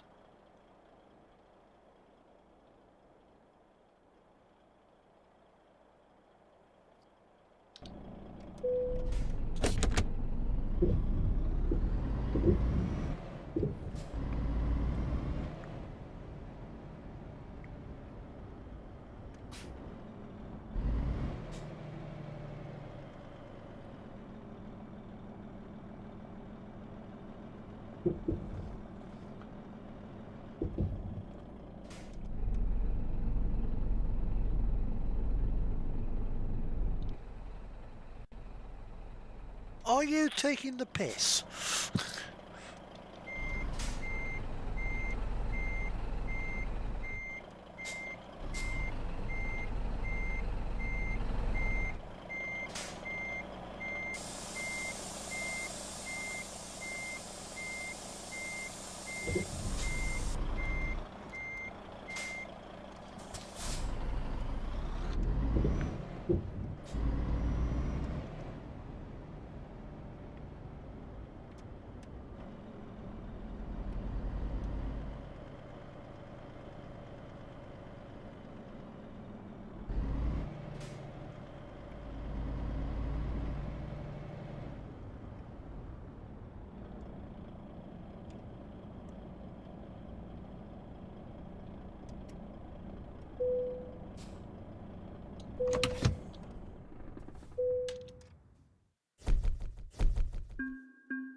Nice 500-mile job there.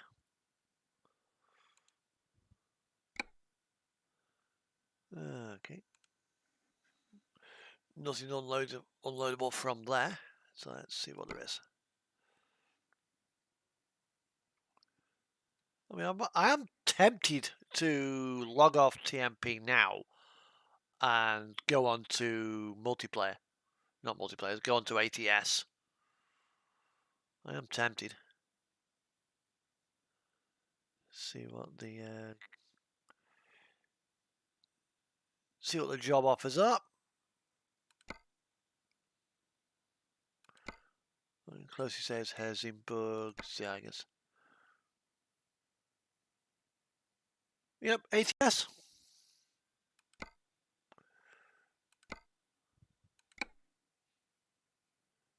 So let's go to American Truck Simulator, shall we?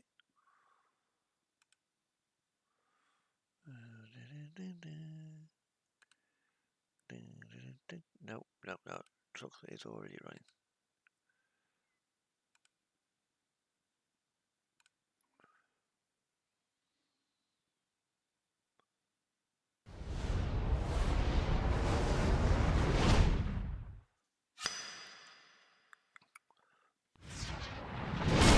Well, this will be a little bit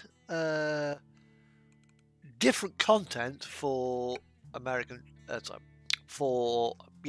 Truck Simulator. This is a map mod. We'll spend about an hour on here, then jump back into Euro Truck. Right, okay, let's pick a trailer.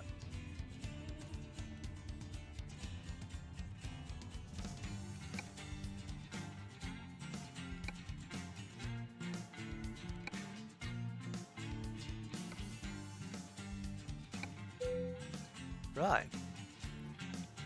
We are not, however, in America right now.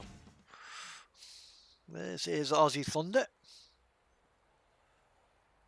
T610 with some enhancements. Different new bull bar.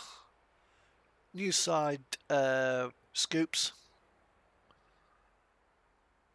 Would be nice if they actually had the snorkel on the front of it, but however. I need to turn this down. Right.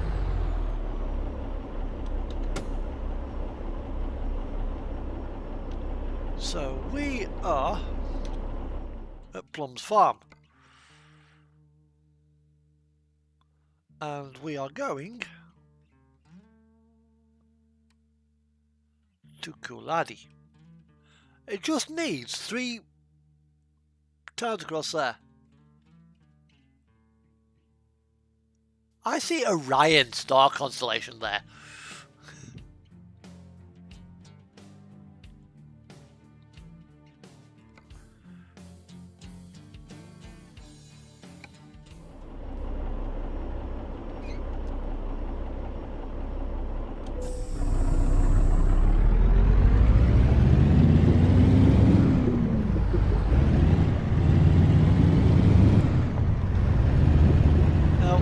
Because this is American Truck Simulator, right-hand drive trucks do not work very well, unfortunately.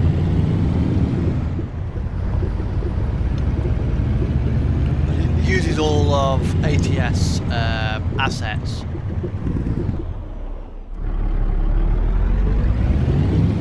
So you'll notice on this map, the AI traffic is all going to be left-hand drive.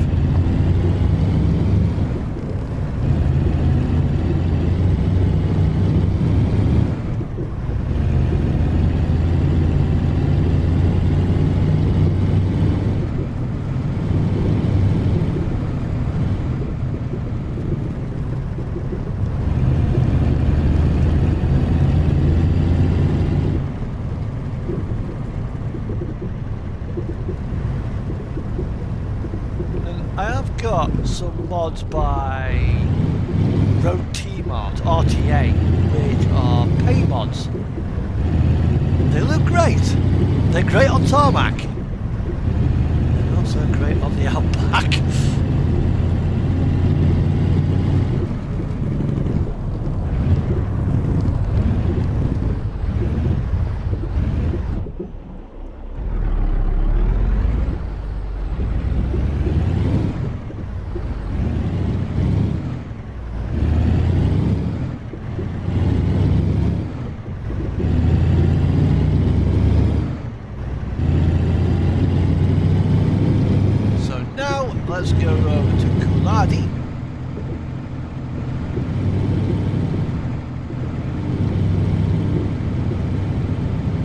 get my trailer set.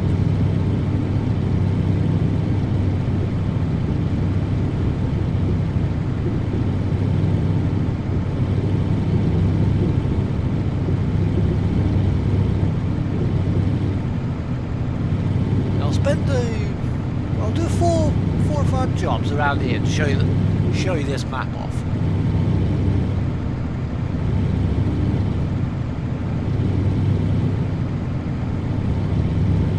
And then we'll jump back to Euro Truck.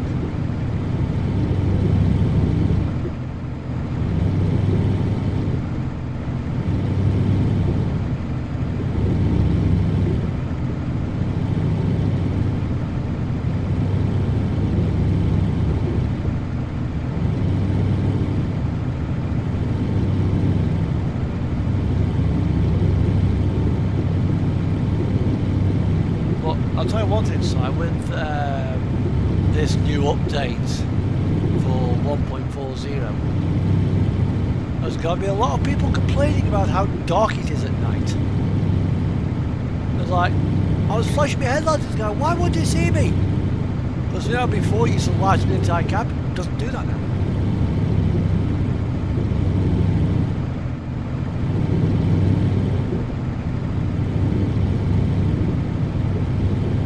Nights are a lot darker. The headlights aren't as bright. The mirrors are a lot darker at night.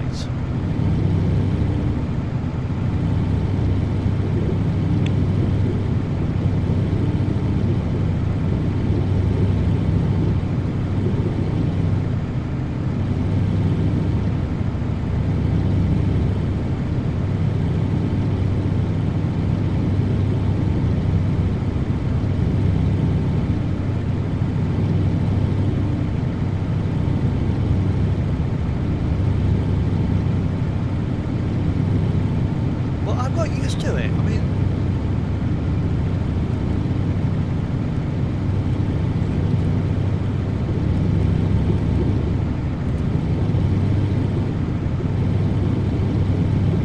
this T610s, I've not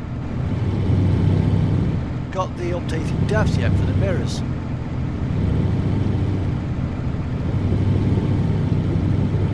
Well, that might be in the compatibility fix that's come with these lights. That's come with the additional adornments.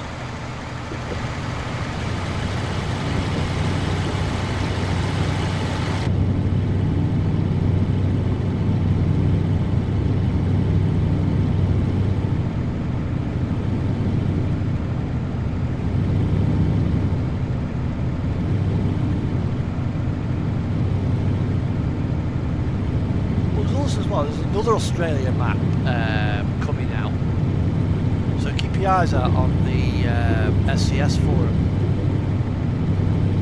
because the other one that's coming out is Western Australia.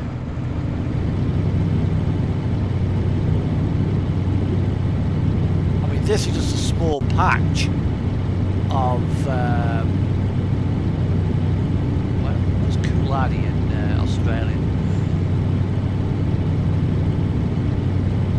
It's like either Queensland or New South Wales.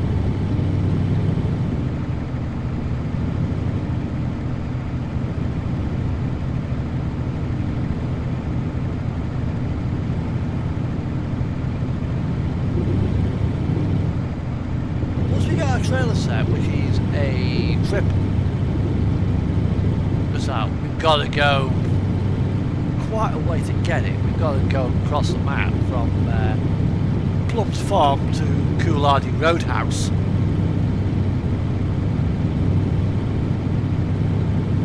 We'll also as well take the opportunity to put some fuel in the old girl.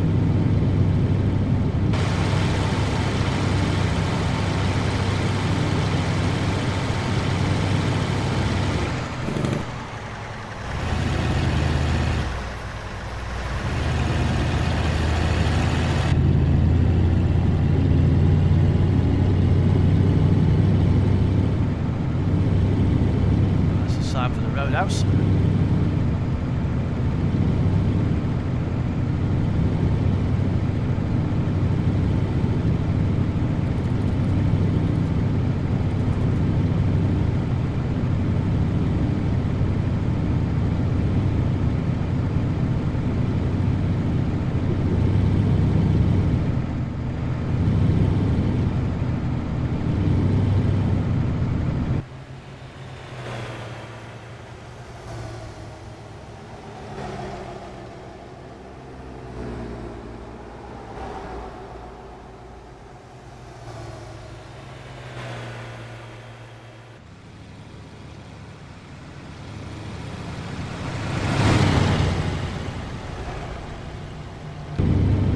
That's actually quite difficult to drive from that viewpoint.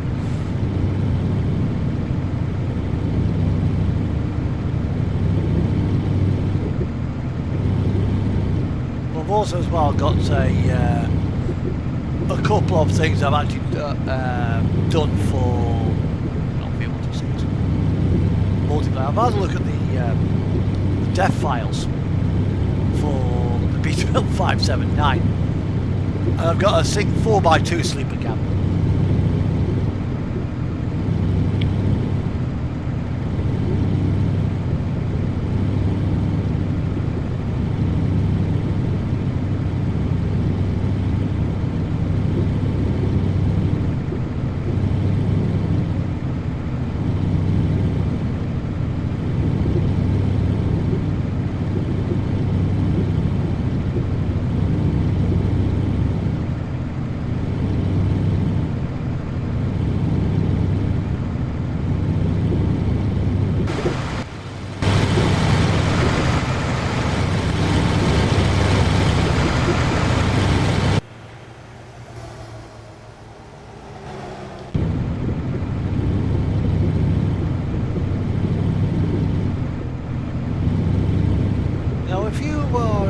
Aussie truck and you're on, say, you're in Adelaide and you're going up to Alice Springs, then up to Darwin. Adelaide being right at the bottom, Alice Springs sort of being in the middle, and further up you've got Darwin on the Northern Territories. You'd be on a road like this with a work colleague. He'd be asleep in the bunk. You'd be driving, 12 hours later you swap over, the truck wouldn't stop and you'd be on the road similar to this.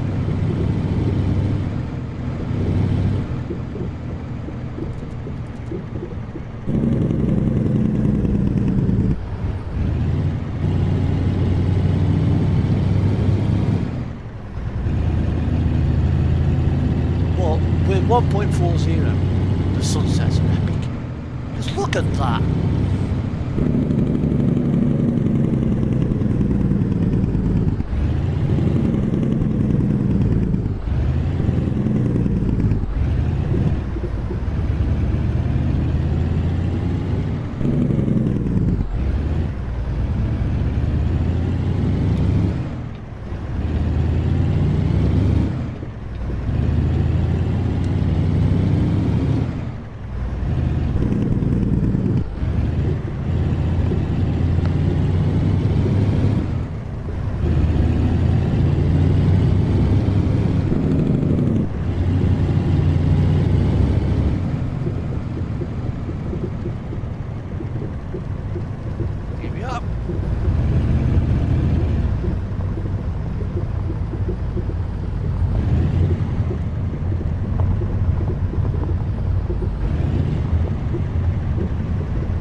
let's see what we've got.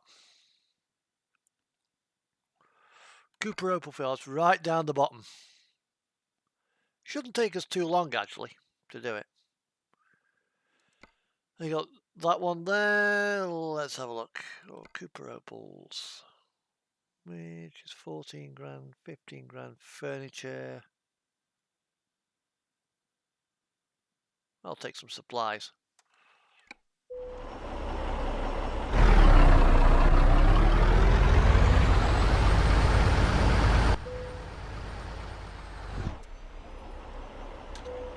Couldn't actually give the option to load up. I'll see the bloody thing, so. Right. Now we got some fun. Because we've got to get around this guy.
This is the last bit of tarmac you will see on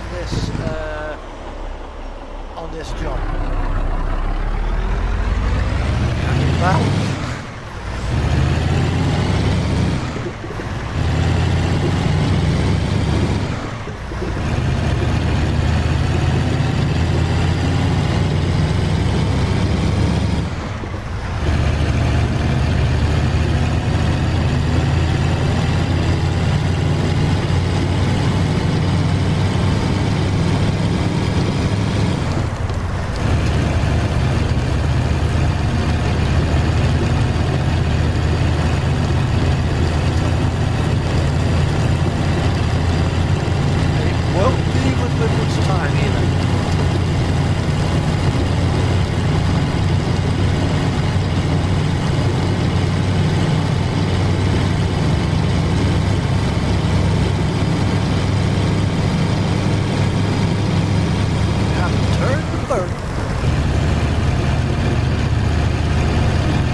good old-fashioned horrigations.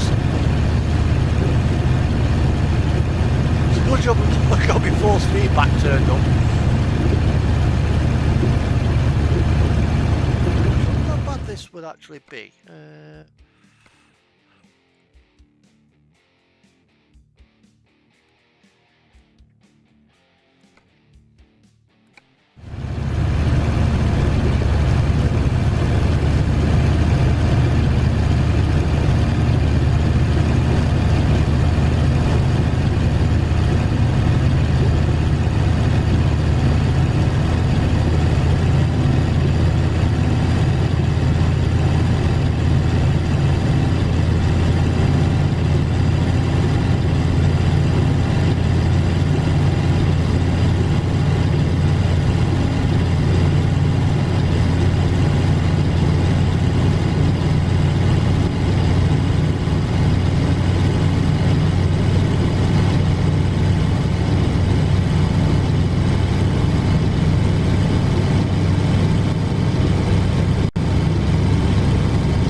I don't know if you can see it right now.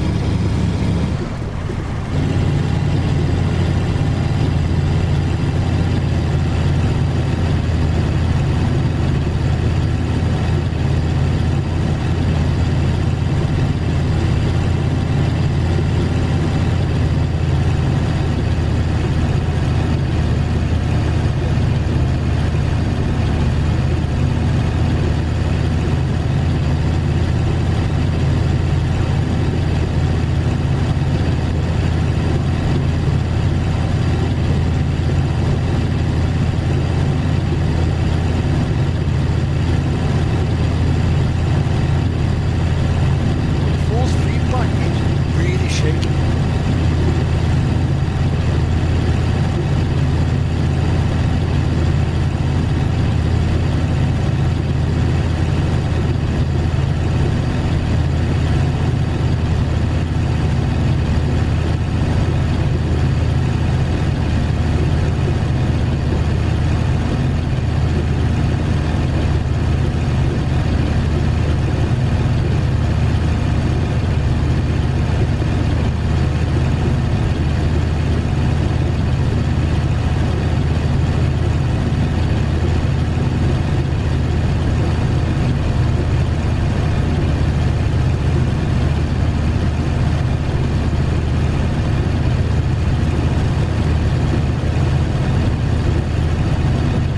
This is me above dead field 2.6s in this place.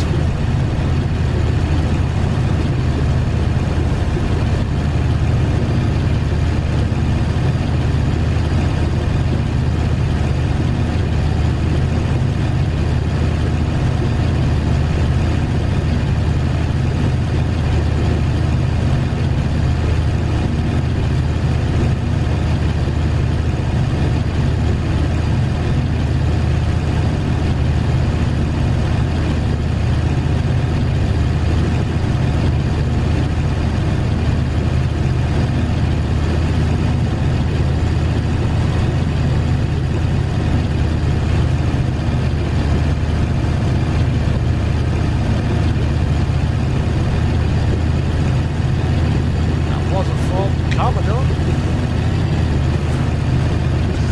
I think I got a bit of airtime there.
bushwhacked.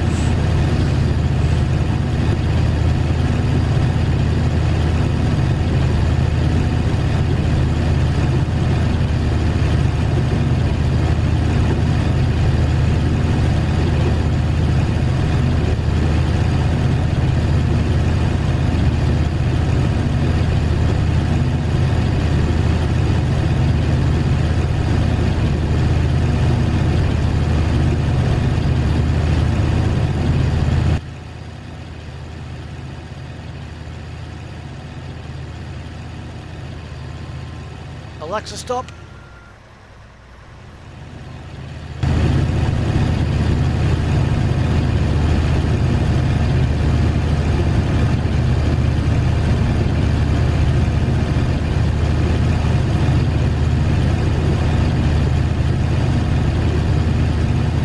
Yeah, remain consistently about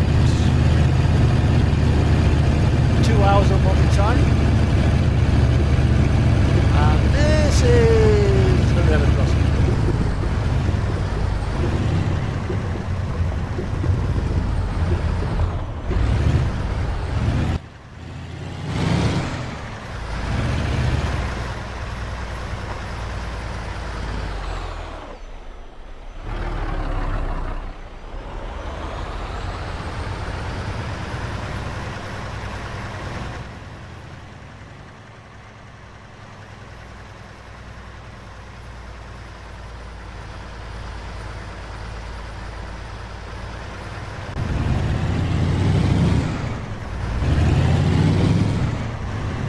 For stuff like this, the game needs splash physics.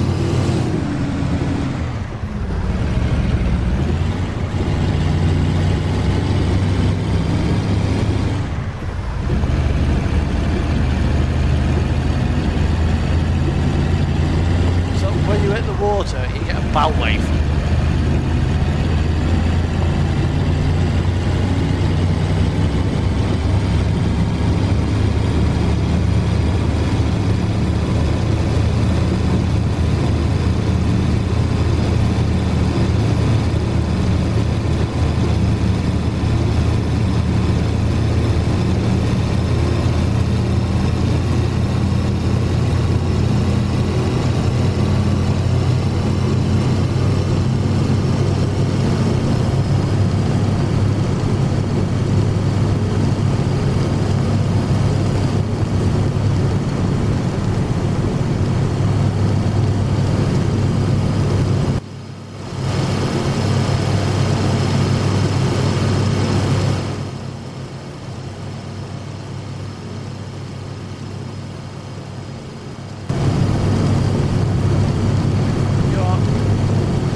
T610.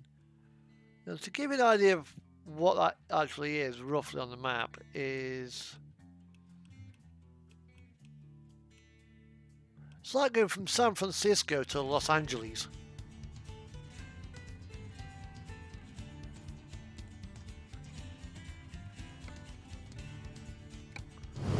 The other thing is, from San Francisco to Los Angeles, you've got I-5.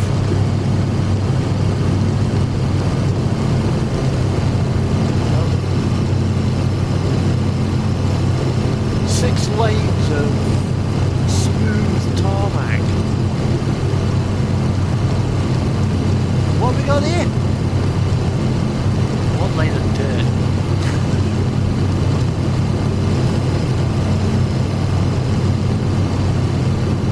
So as you can see, it's a little bit more challenging.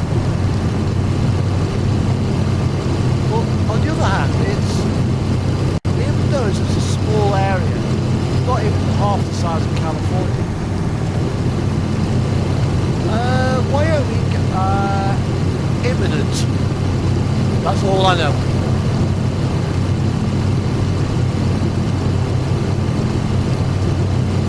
I think they want to get the Iberia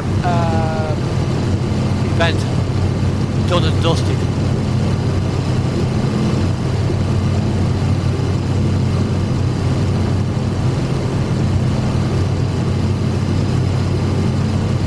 reminds me, I need to redeem my, see if my thing's available on Steam. The Iberian Lynx.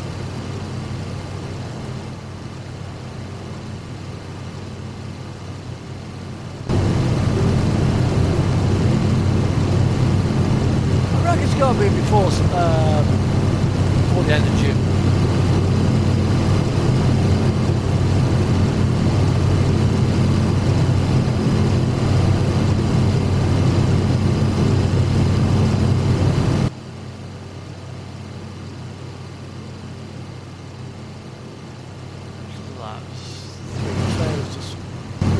Bouncing around.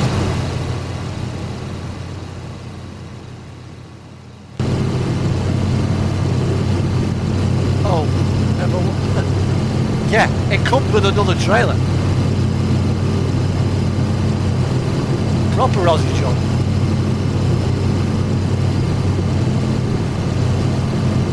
Well, when the outback, I've got to have a road train.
£34,000.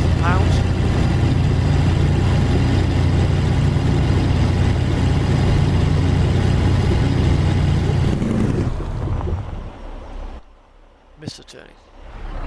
Yes, you're going for.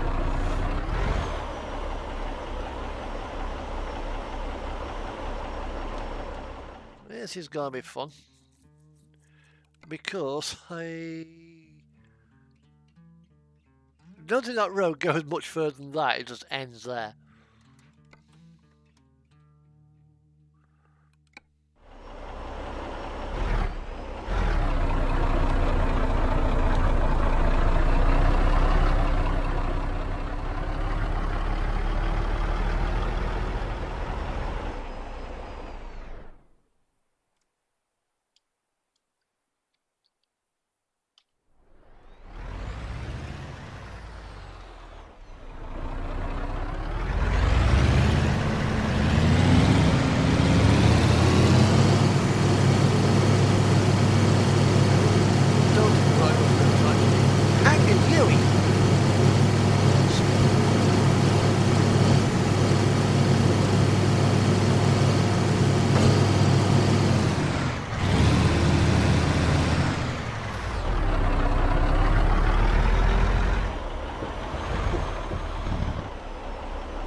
I love an Australian truck simulator? Yes.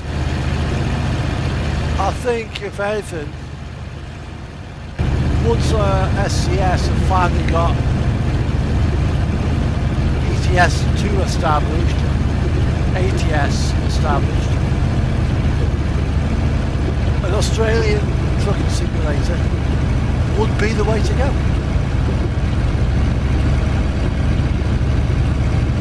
Then we can have something like this. Yeah, I know it's got to be on time.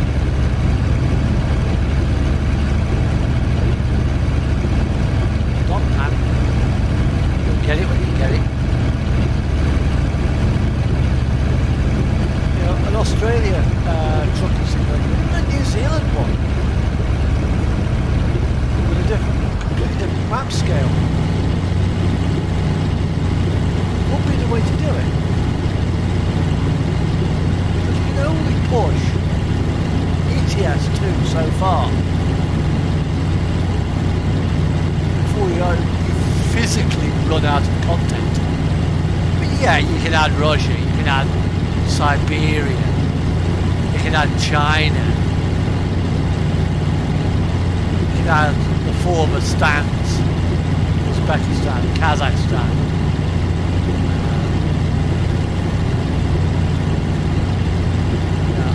That area, the former Soviet republics. You can redevelop Europe. You can add Iceland. Maybe you can add Africa. Well, where do you go from there?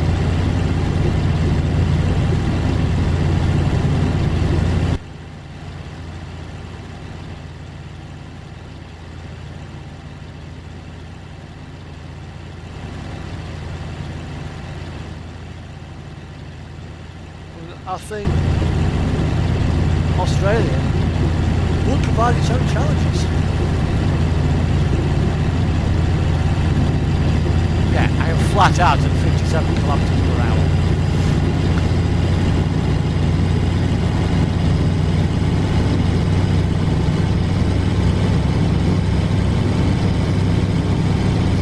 Oh, it's coming down to the wire.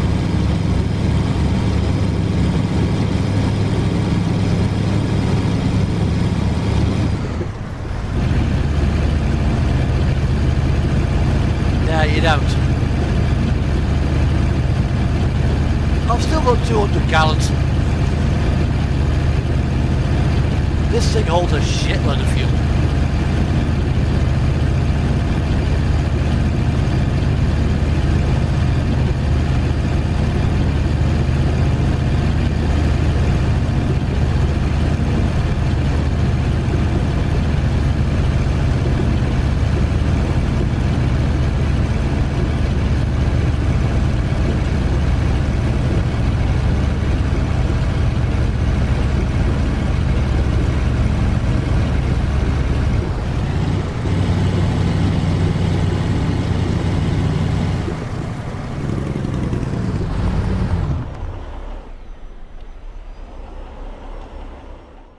I just driven fucking past it. Nah, it's there.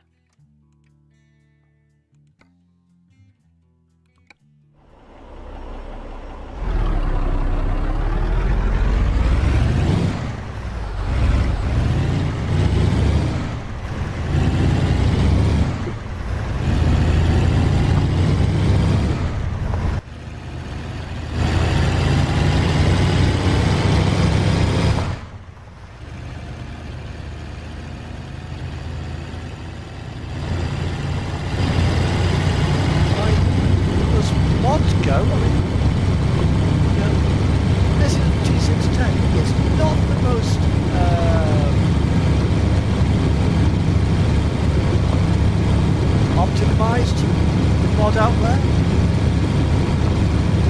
It doesn't have as many customization slots as many mods, but since I picked it up and I've started to use it since it first came out, it's one of these mods where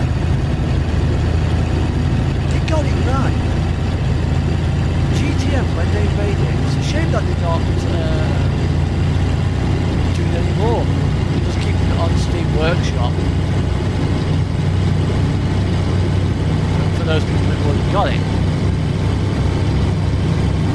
This could be late.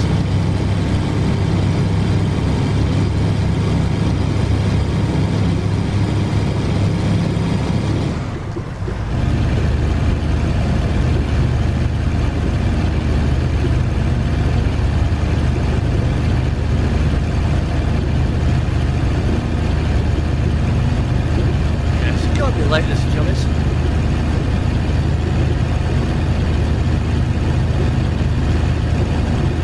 Well, that's the outback for you.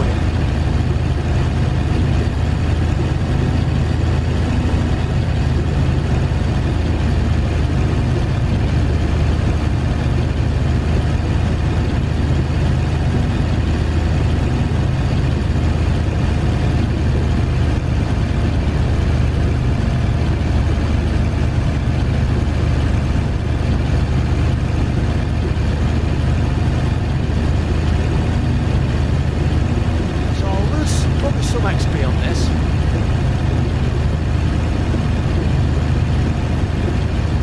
Yeah, probably about 7 minutes later then.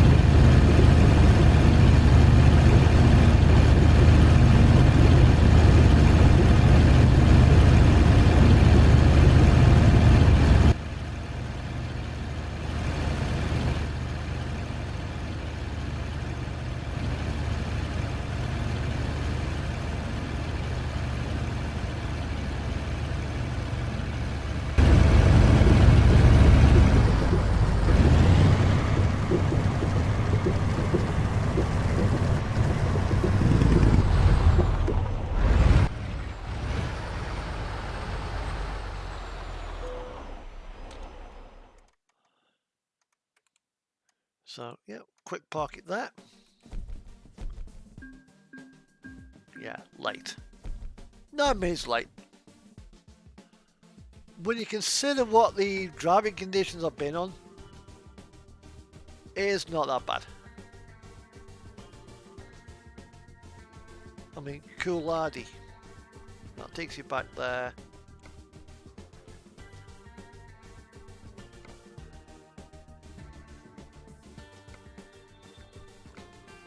I think that's one way I'd fuel, so we'll load that up.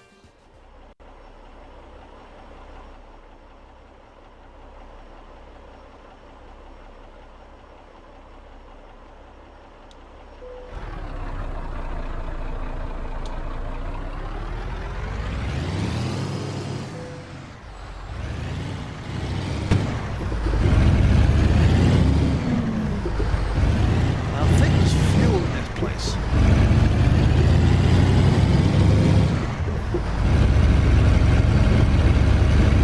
Where we're going to, so potentially refuel there. Yeah, there's fuel where we're going to, so that ain't gonna be a problem. Running out of fuel. I've got just over half the tank fuel with me.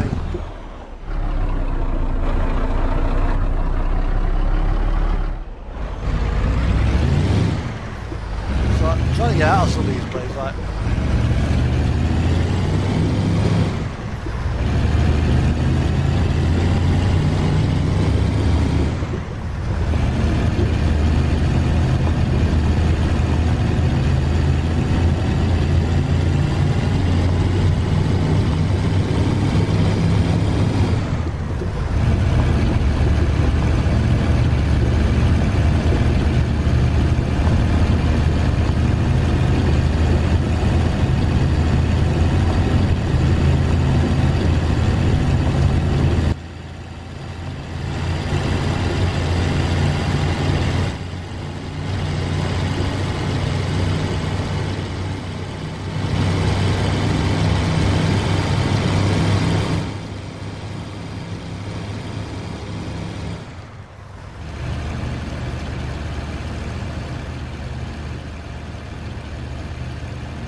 running out of fuel, getting water in your fuel.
Music player.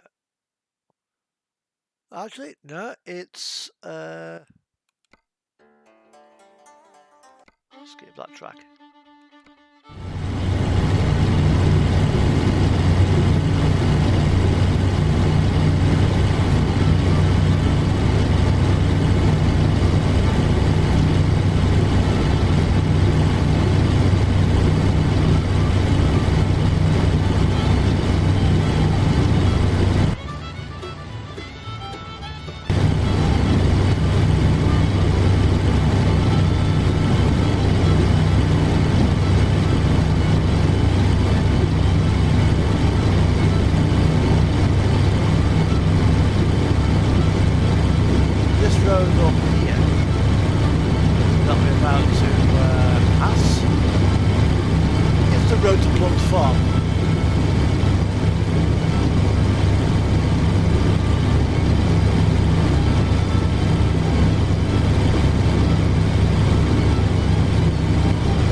I think I might give Rib a link to this map.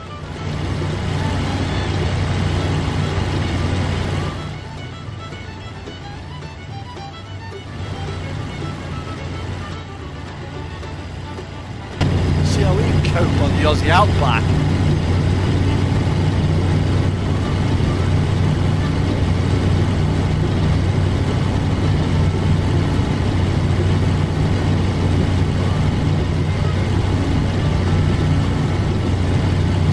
Get light now.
well because of how they sit.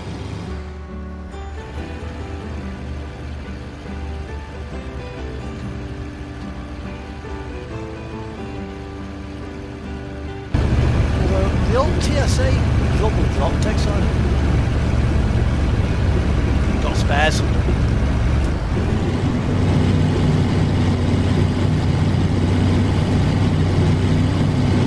That's why a lot of Aussie trucks have double tyres all the way around.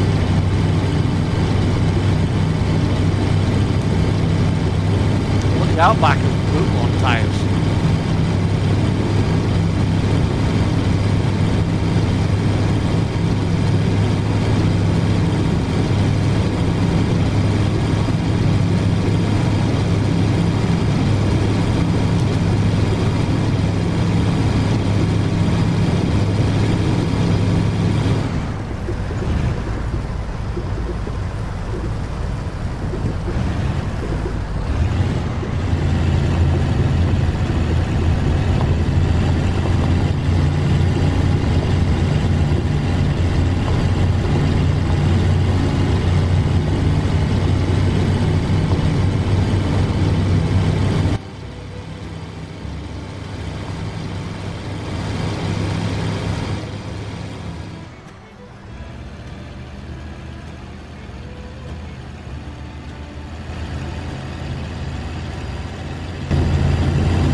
Oh yeah, very much so.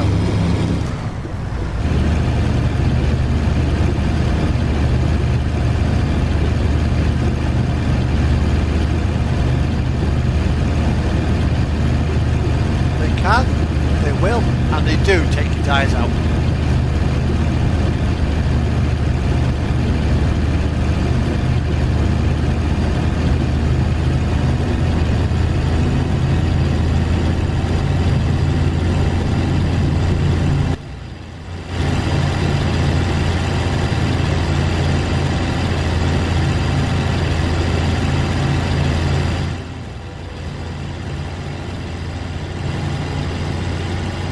The other problem is the local wildlife.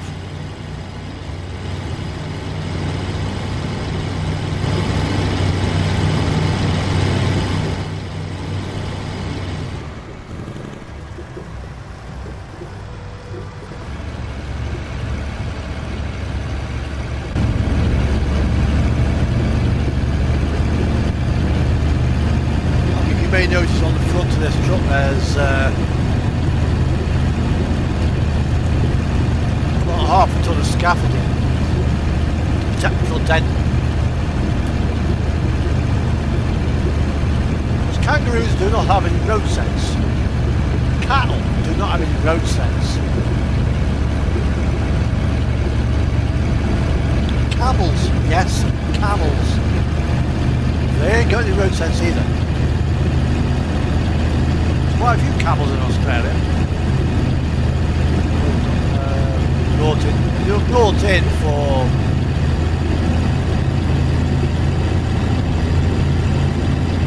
some reason. I think basically like pack horses.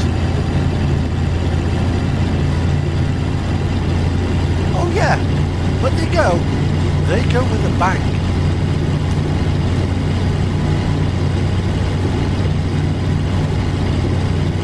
There's 150 pounds of pressure in those things, and there's a lot of that.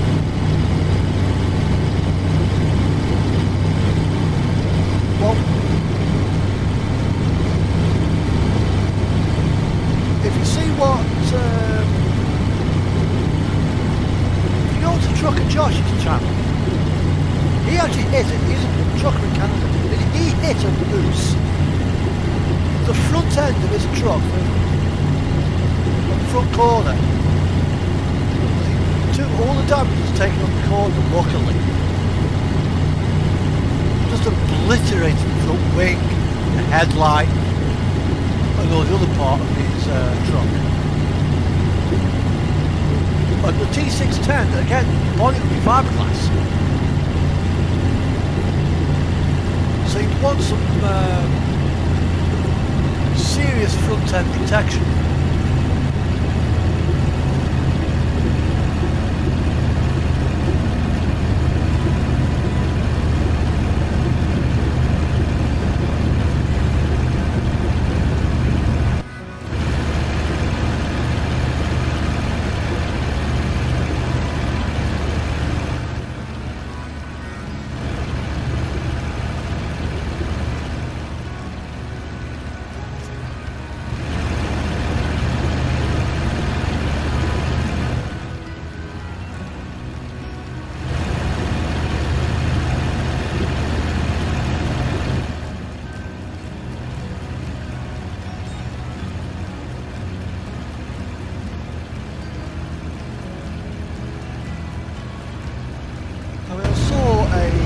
Video on YouTube,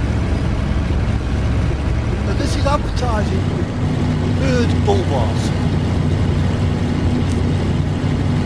and this Freightliner Coronado hits a moose, a half-ton moose, might have been a bit more, and he hit it at 102 kilometers per hour with a herd bar in the front. Do you know what he did? You know what it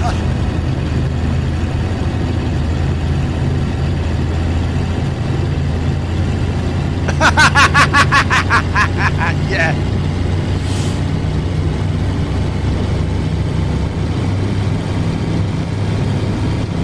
Yeah, do you know what it actually did to this this truck?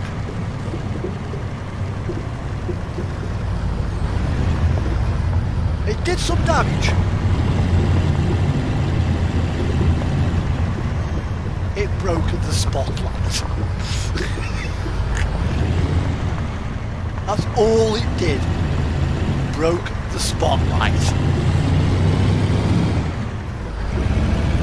Had that bull bar not been on that truck, it would be a totally different story, but the bull bar was intact, the body was intact, just a 15 Canadian dollar spotlight was broken.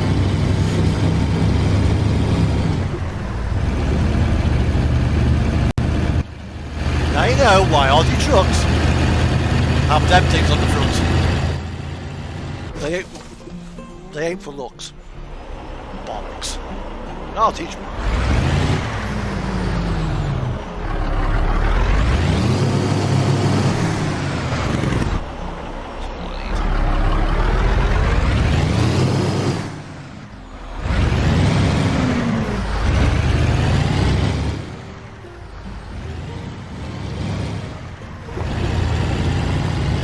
Australia's got its own version of OSA. And they can be worse than OSA. Yes, I know, I hit them.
delivered. And that will conclude it, I think, for tonight. I will be back online, hopefully, possibly sometime tomorrow, but I've got a couple of things to do. So, Si, and anybody else who's been watching, thank you for watching. It's been great having you travelling along with me from the UK to, well, from Europe, then over to Australia. So, until then, take care, have a great day, and I will see you hopefully tomorrow, but hopefully next week as well. Because I think next week, I think, so bank holiday weekend as well, so there might be a Sunday stream.